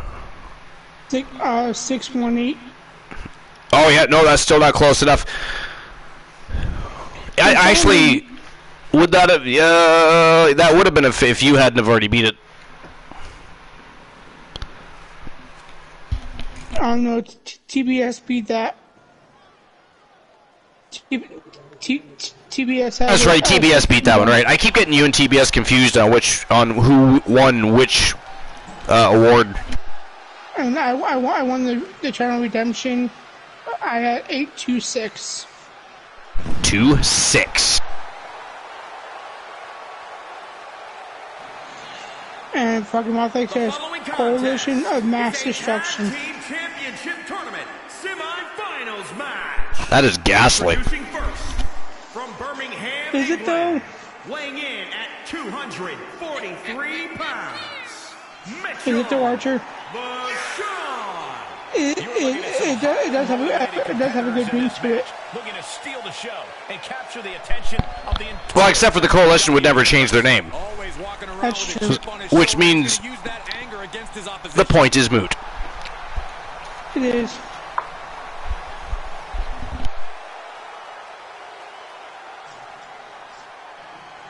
I want these mother-loving snakes off my Monday to Friday plane. What? France says someone got closer than 49?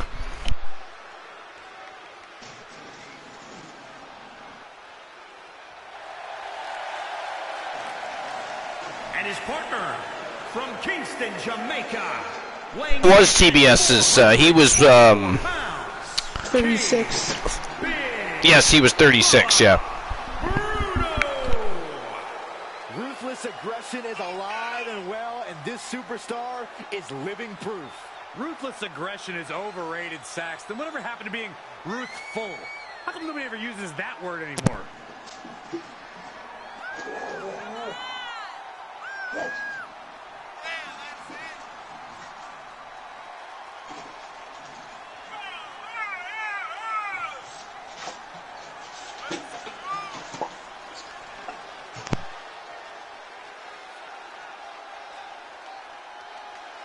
All right, Woozy, where's your money going on this one? A man who always gets a strong reaction from the WWE World of Universe, Mass and it Destruction. will only intensify once the bell rings.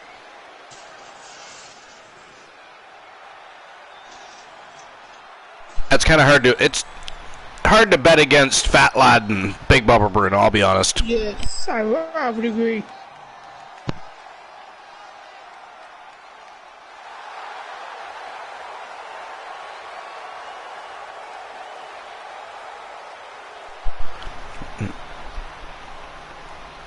JR Jack making his way back to the ring. And again, I got to be honest, the great Champ Jackson and JR Jack have done very well in this tournament. A very good start to their career as a tag team. This superstar always says there's nothing more important in the world than loyalty. Well, someone should tell him that this is WWE. Loyalty is the least valuable currency around here.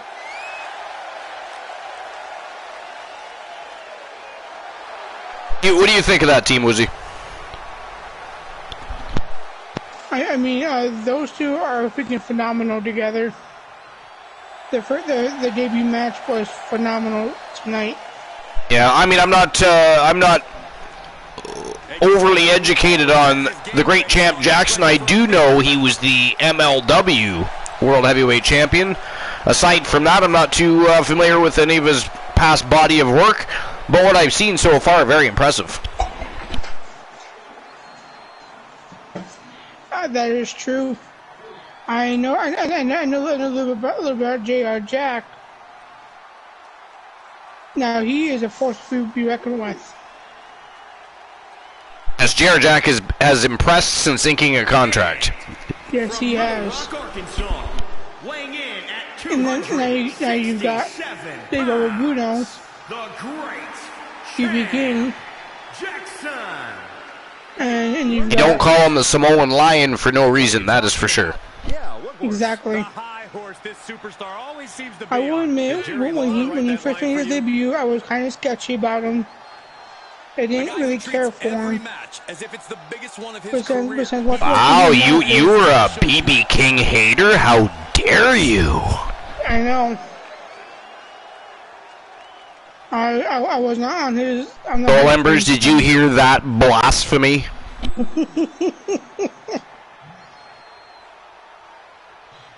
Well, to be fair,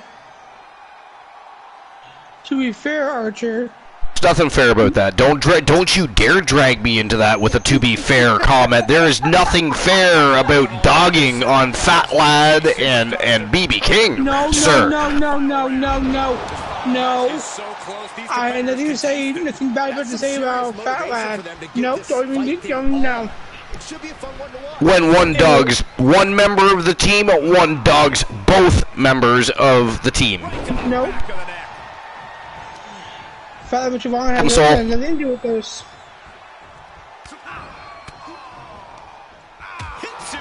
So like I was saying, me and Team Soul Embers have always seen... I had a nickel for every time I've killed frogs. I would have 2 nickels, which isn't a lot, but it's weird. It's happened more than once.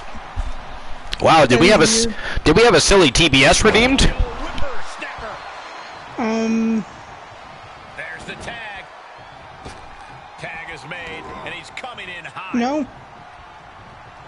I mean, probably because there isn't one, Woozy. That's ghastly. He reverses it.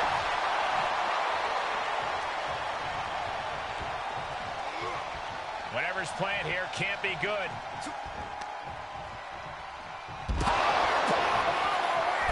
Damn. Wow. Holy shit. Re-enters under the ropes. What the f... Yeah, exactly. The great champ Jackson apparently has some pythons. He's got something to live. BB King. He's starting to struggle here. Yeah, they've stuck it out through this match, but it wouldn't hurt to go for the tag soon here.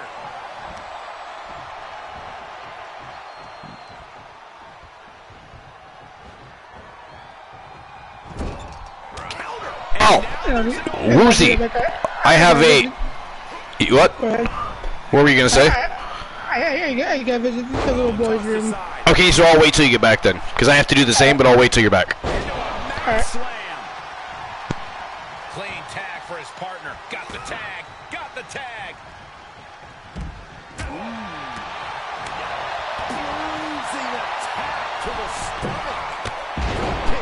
Man, oh man. What a semi-final match this is.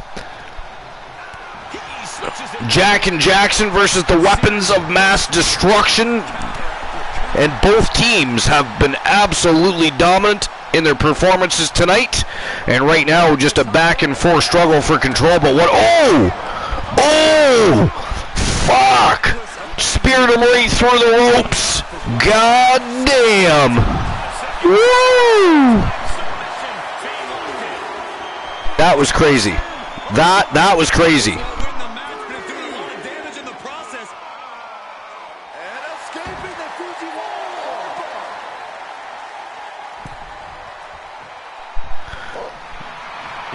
Jack luring him back into the ring, wants to keep the action inside the squared circle. Yo! Backpack slider. Fat Lad kicks out though, powers out with those big strong legs. Jack setting him up though, look at this. right in front of his own whoa! Lift up powerbomb. That kind of move makes a statement. Rolls him up. Here comes Big Bubba Bruno, though.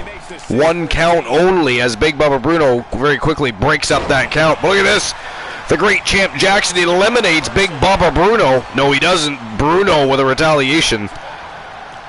And distracted him long enough for JR Jack to come up from behind and throw Bruno right over the top rope. And now he sets his sights on Fat Lad.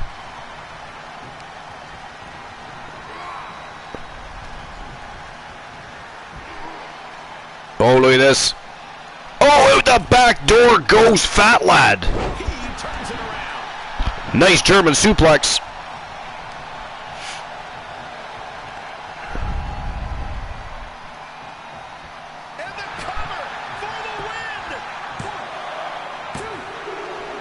Oh, Jack barely kicks out at like 2 3/4 right there. Big double-handed choke slam by Fat Lad Mitchell Vaughn. Goes for the springboard leg drop, but misses the target. Lands with nobody home. And Jack right back up. Oh, out the back door goes Fat Lad again. A chop to the back of the leg. Takes him right off his feet. And Fat Lad on the attack. No, sir, tags in Big Bubba Bruno. Big Bubba Bruno on the attack. Or apparently being attacked. Jared Jack moved very quickly. They didn't give Big Bubba Bruno a chance to move in. Retaliation, though, elbow to the face. Big, heavy right hand, and oh, look at this! No! Wow! The Samoan spike! And somehow Jared Jack kicked out of that. Good Lord.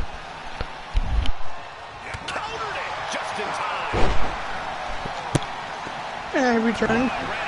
Oh man, this has been one hell of a match. I mean, you wouldn't believe what you've missed in that small amount of time you were gone. This is an epic matchup. Absolutely awesome so far is this semifinal matchup. But I must do the same. I must now visit the facility. How is the lineup? Is it short and sweet? Yeah. Excellent. I shall BRB. Not ban Ready Bromer. Just in case he's lurking and decides to, pull the whole ban the broadcaster routine. How dare you, Bromer?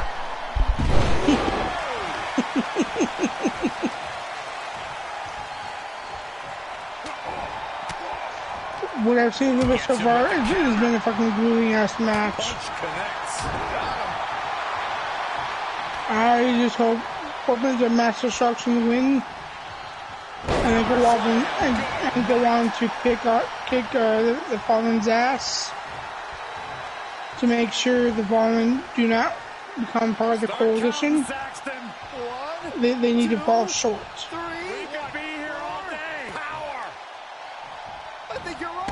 At this point, I don't care who it is. I'm hoping it's weapons of mass destruction.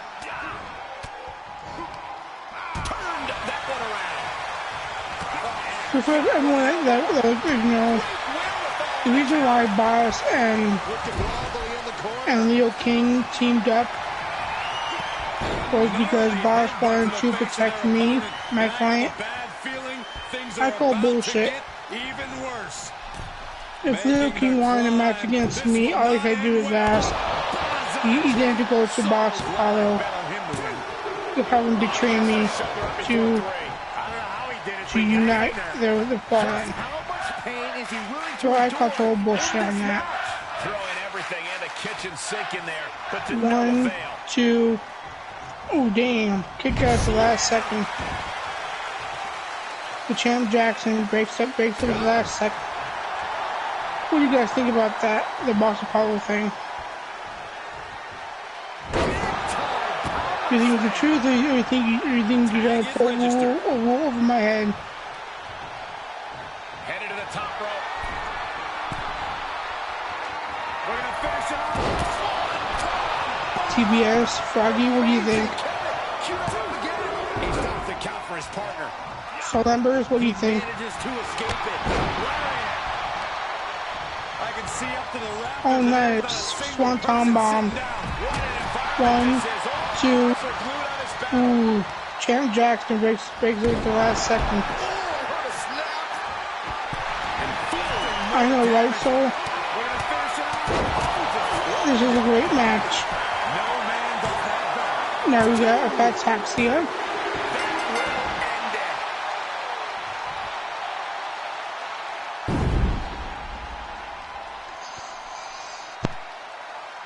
Always interesting to see One, what kind of matchups you get in tournament action. three, and there you have it, the winner's match. And moving on to the finals.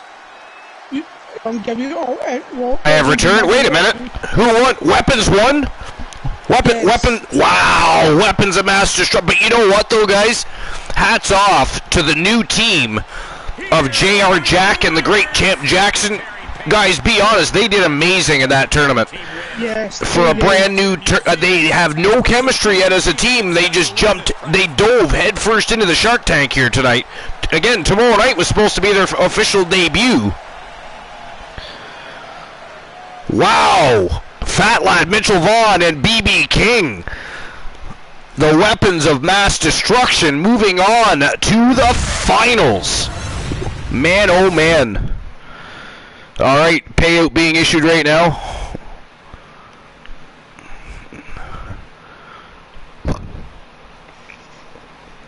Alright.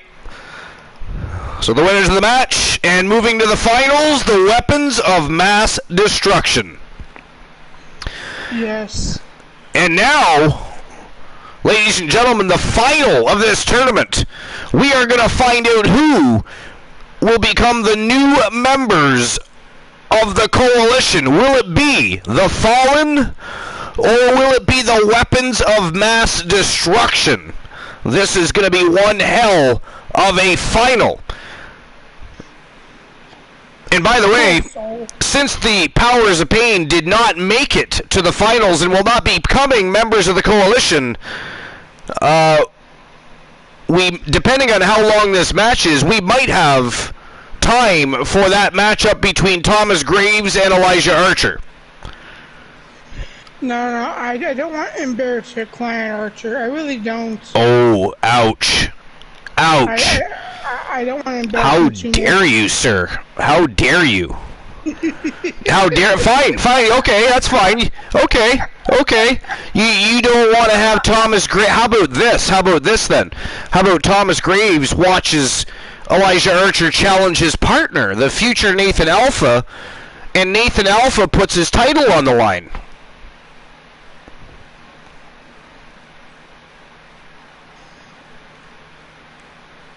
But I'm going to open up the betting lines for this next matchup. Who was it that redeemed that dark match anyways? Was it Froggy?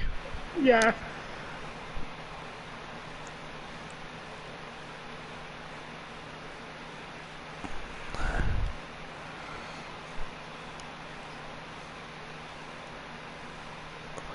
Alright, so who will become coalition members? Is it going to be the Fallen or the weapons of mass destruction? 5 minutes to make your bets.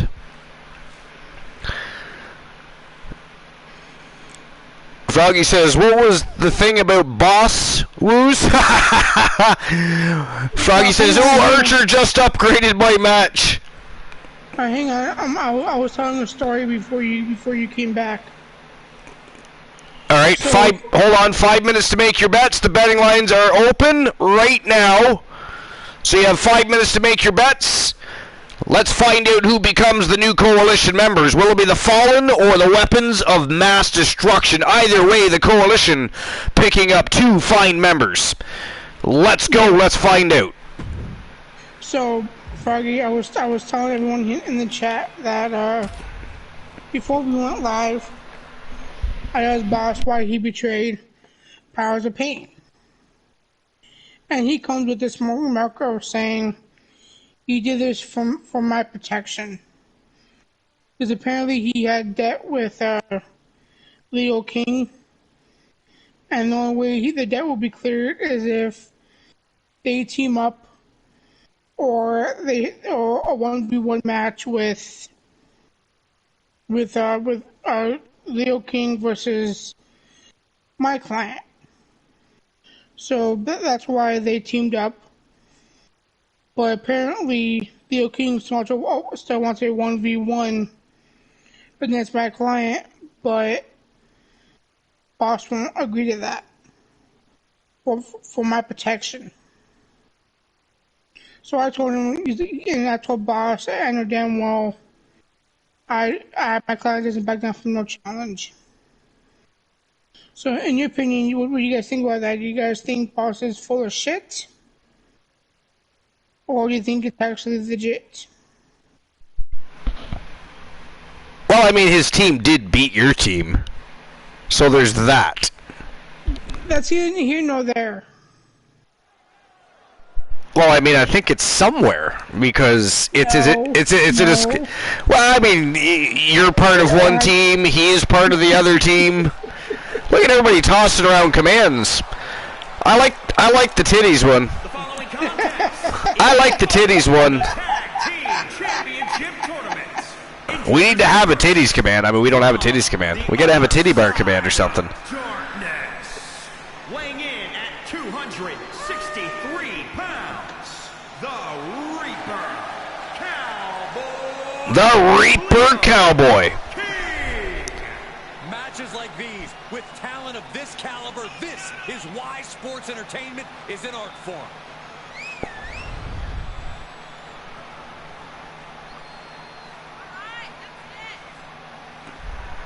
One half of the Fallen making their way to the ring in what should be an outstanding final of this tournament. And TBS says we have a movies command. Really, TBS? Yeah, we have a movie command. Yeah, it's me.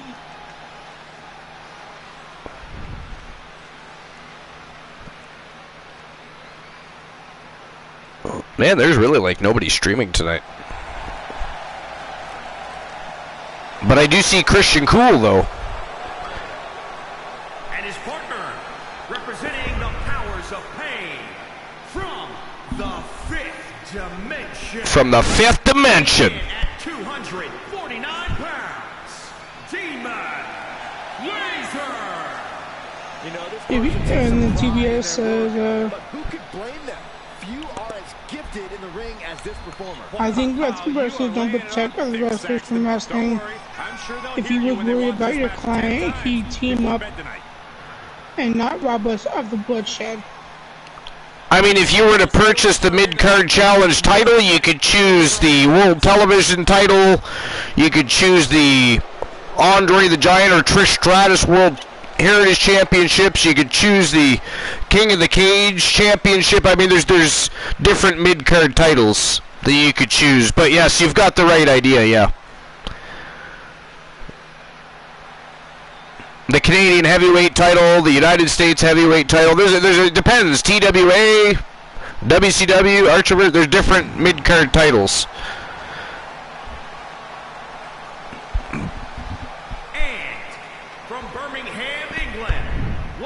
From Birmingham, England. Oi, oi, you lucky people! Fat lad Mitchell Vaughn in the finals of this tournament with BB King. I mean, who would have thought it would have came down to the Fallen and the weapons of mass destruction? A competitor with his share of I wouldn't have thought that. them all wrong here tonight.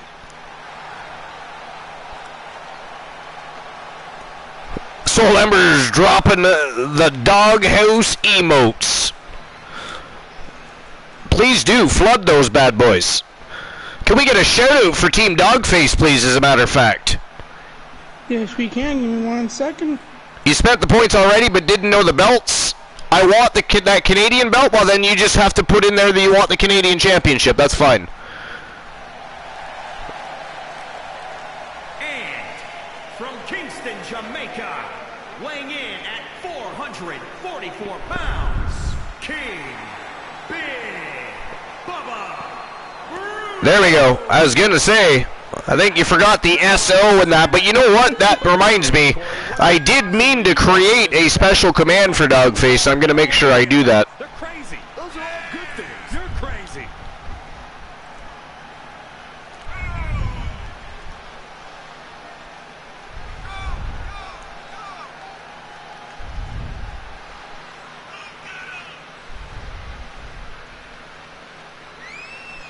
And so far, me and TBS are the closest ones tonight.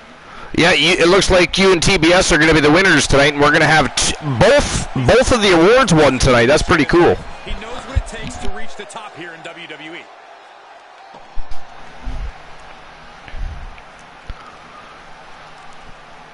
And just to be fair, for Mr. Nathan Alpha, I'll even make it a best 2 out of 3 falls match.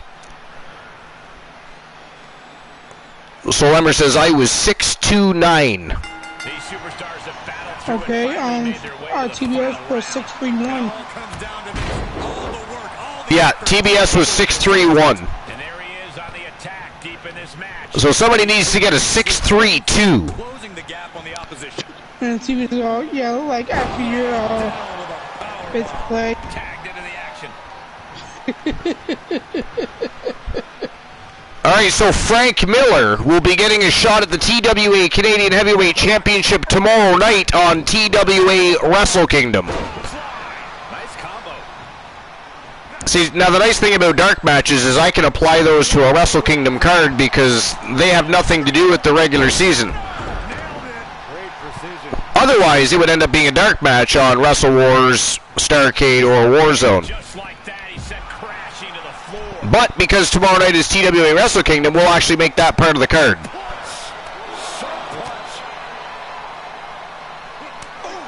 Oh, big bear claw to the ears.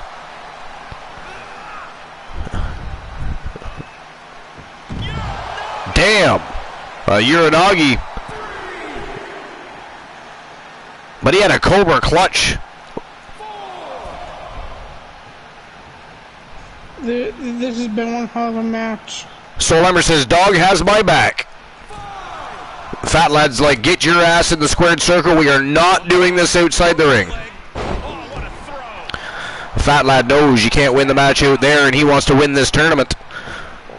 The Weapons of Mass Destruction want to join the Coalition. Who wants to join the Coalition more, the Fallen or the Weapons of Mass Destruction? That's the real question here. That's a good question. It is. It is a very good question. Both of these teams battered, bruised, had fantastic showings here tonight. It's been an absolutely awesome invitational tournament. And again, either way, it doesn't matter who wins this match. The Coalition just got a little bit stronger. Suplex. Tags him in. Yeah, France, you're going to be going up against the Soul Man Jay Simmons. Hammerlock. Uh-oh. And by the way, I can't guarantee that it'll be a 1v1 match. Nope. Trapping the arm. Crossface submission time. And there's the save. This is it. Oh, kick out by Fat Lad. I thought Fat Lad was done on like dinner right there. He would have been if There's that like spiral code breaker. A vicious move. And look at this. A modified cloverleaf by the Reaper Cowboy. Doing some damage to those legs and spine of Fat Lad Mitchell. He's got an ankle lock. Locked in tight right in the middle of the squared circle here. Big Bubba Bruno, though, dives over. Breaks up that submission attempt. Leo King looking for the pin. Oh, my God, no way! Wow! Ladies and gentlemen, the winners of the match and the new members of the Coalition from Team Leo King and Team Boss Apollo, Demon Razor and the Reaper Cowboy, Leo King, they are the Fallen. Wow. yep. Well, so Lumbers, I mean, they did go through an entire tournament, right? So in a normal situation where it was one-on-one, I could see probably that not being the same outcome. Really do make the perfect a great example of Froggy says, holy fuck. when it's firing on all cylinders. Man, oh man. What those guys are going to look like wearing black and gold. I have no idea. Although technically Demon Razor's already wearing black and gold. But the new members of the coalition and the winners of the tournament, the Fallen, from Team Boss Apollo and Team Leo King. So congratulations to the streamer teams of Boss Apollo and Leo King. Fantastic tournament. That was an awesome, awesome tournament. I'll issue the payout for that right now. And as an added bonus tonight, we're going to have one final matchup of the evening that was, of course, redeemed earlier by Froggy Mothlegs. Except for Thomas Graves is not going to be the opponent. It is going to be Nathan Alpha that is going to be the opponent.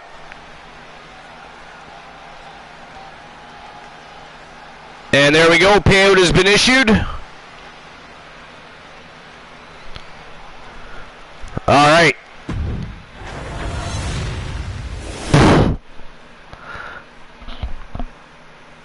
Wow. I'm at a loss for words. That is crazy. Crazy tournament, but it was a fantastic tournament.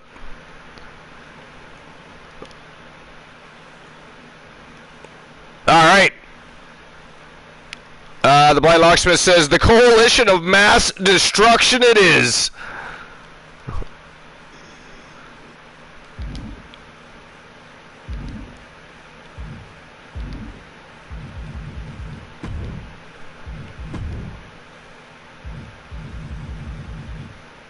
All right.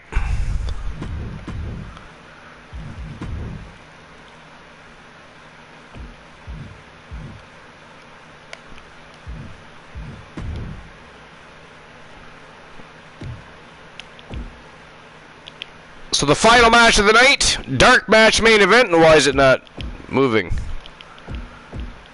That's a strange thing.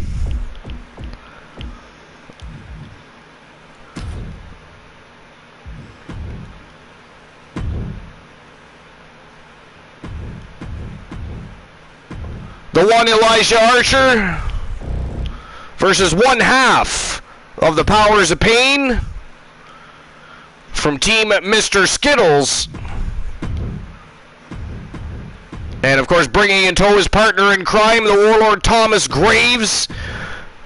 It is for the Andre the Giant World Heritage Championship best 2 out of 3 falls for the final match of the evening.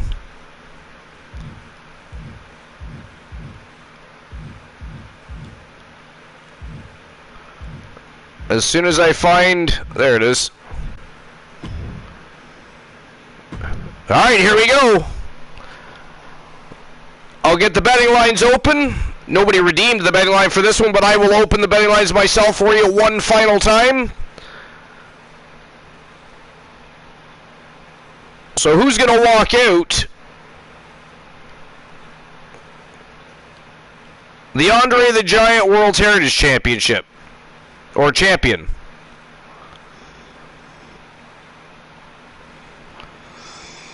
Is it going to be Archer or Alpha?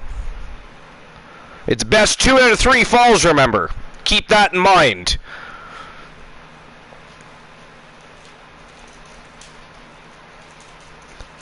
And there we go. Betting lines are open. You have 5 minutes. Dark match main event of the evening, and then we are going to invade the Coolverse. So nobody go anywhere. As a matter of fact, go find everybody else that just left a little bit too early, bring their asses back, and then we all invade. How dare they? That's ghastly. To be fair. To be fair. All right, here we go. Look who's here. 2 more people left before the invasion. Find out who they are and ban them. Ghastly.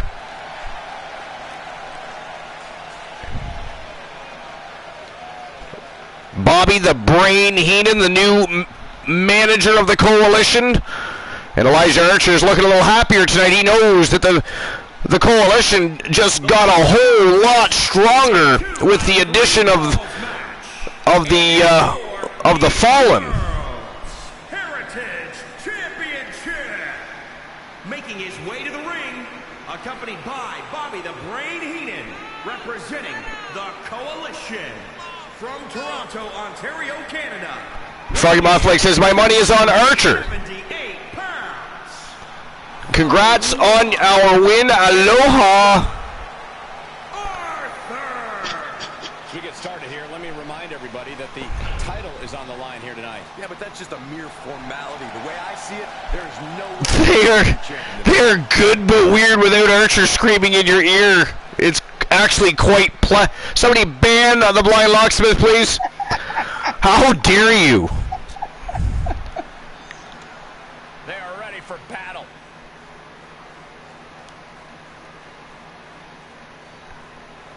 Froggy Mothflake says, I gotta watch that YT Biz. Yeah, those matches were actually really good. Wait until you see the first ever Women's Chamber of Pain matchup. Holy crap.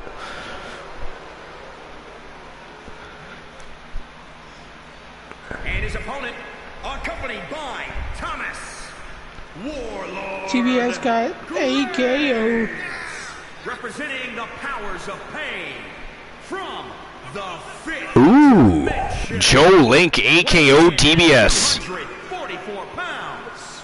Nathan, the future. The future. Ladies and gentlemen, by now... The future better bring his game into the present. Because Archer is going to come with a chip on his shoulder, I'll almost guarantee it. Riding a high after just picking up 2 new members of the Coalition. After a very successful invitational tournament. And by the way, congratulations on that. Possibly bordering on arrogance.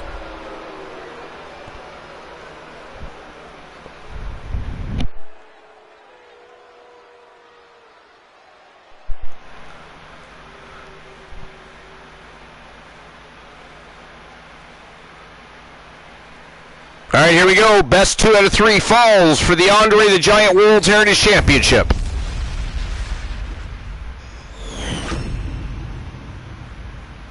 Undoubtedly the top title in this company.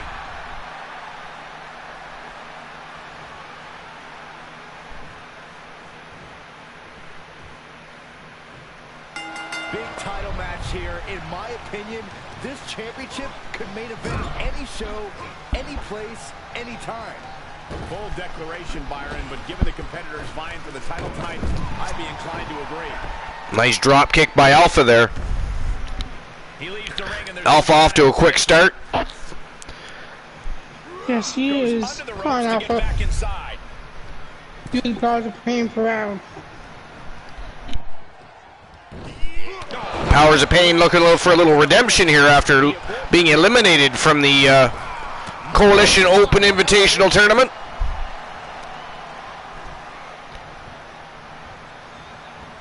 Close fist connects. Nice kick. Brutal stomp to the body. And just getting started. Look at this brutality. This is how you torture your opponent. Archer with that cross between a hammerlock and a armbar combo. Foot just stomping down.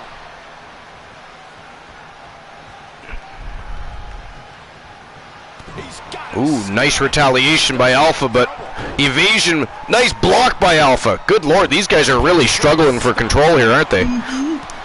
Oh, he ran headbutt right to the face. Vicious. Archer with a little ruthless aggression there. Big factor.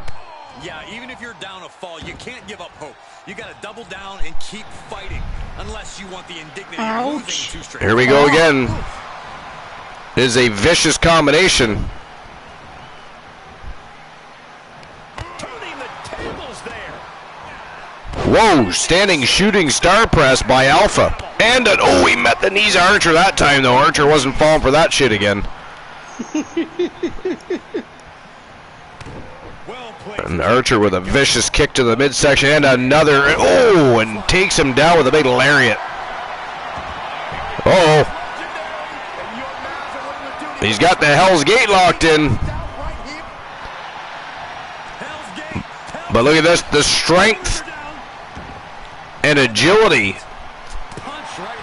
of Nathan Alpha. He gets out of the Hell's Gate, and on the attack is the future.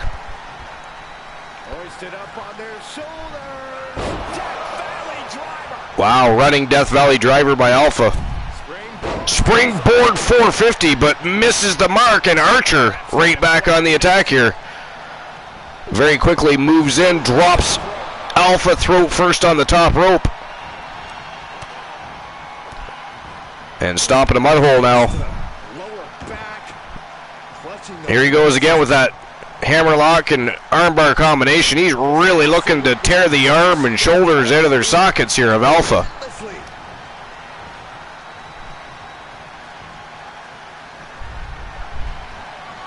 Oh, A-K-O. No, kick out, Alpha, kick out. No! That was a slow count. Slow count. Absolutely craptastic. You got to imagine this match has a different complexion after what we just saw. Hey, look no more to me. Oh, another one out of nowhere. Why would he pick him back up? Oh, he was going to go for another one, but he got caught this time. Power slam by Alpha. Alpha going to take to this guy. Oh, 450, he lands that one. And that was actually a 630, not a 450. Archer kicks out, though. Oh, he lands a big flying crossbody. Alpha locks in a submission. Archer's in trouble here. Champion staying in control here. Oh, look at this. Archer powers out. Wow. Archer gator rolled him. Meets a big right hand, though. Oh, nice reversal here by Archer. No! He gets caught.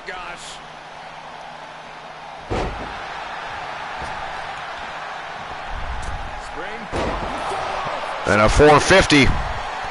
Archer's in big trouble in the middle of the ring here. He kicks out again, 2 count only.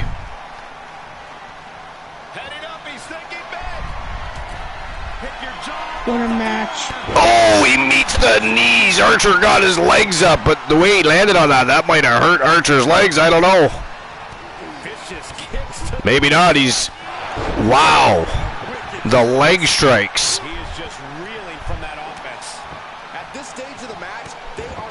And Archer stomping an absolute mud hole into the body of Nathan Alpha. Alpha kicks out. Did you expect anything less? You can see as he rises how favorable of a position he's in. Archer calling for it. There it is. The AKO. Somebody fire Michael Cole, please. Incorrectly naming the finishing move of Elijah Archer should immediately be banned from the arena and fired. Pink slip. Thanks for coming out. Lovely parting gifts. Next time, see ya. Wouldn't want to be ya. Goodbye. Archer going upstairs here. Oh, he misses a big diving elbow. Alpha gets out of the way.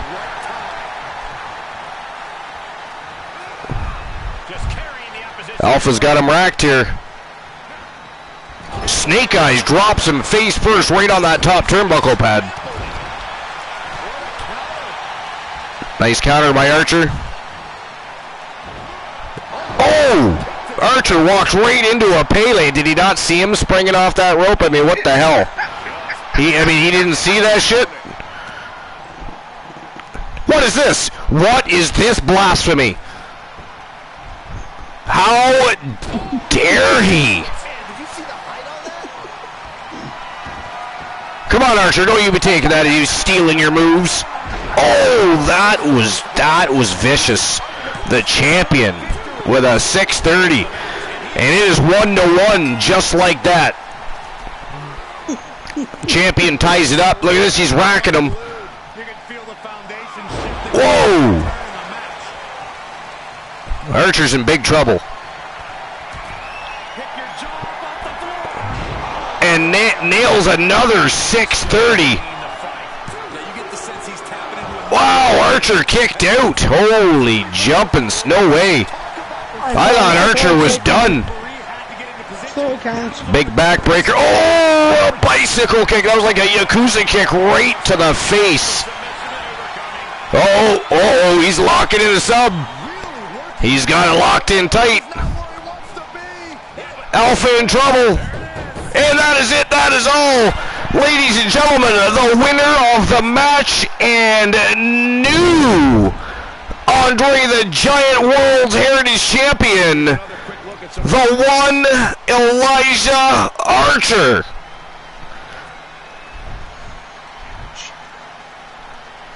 And ladies and gentlemen, that is it. That is all for episode number 349 here at the Archerverse. It is time to invade the Coolverse. But we'll see each other tomorrow night, sometime between 11 and 11:30 p.m. I'm thinking closer to 11 because I do work a little later tomorrow night. But we'll see each other tomorrow night for episode number 350. We are going to celebrate 350 episodes with a stream per-view worthy TWA Wrestle Kingdom card. Championship matches all night long. We're going to have a party. 350 episodes. Congratulations, guys. It's because of you. So it is your celebration tomorrow night. But that said, we'll see each other then. It is time to invade the Coolverse. Let's go show Christian Cool just a little bit of love, shall we? Let's go. Have a good night, everyone.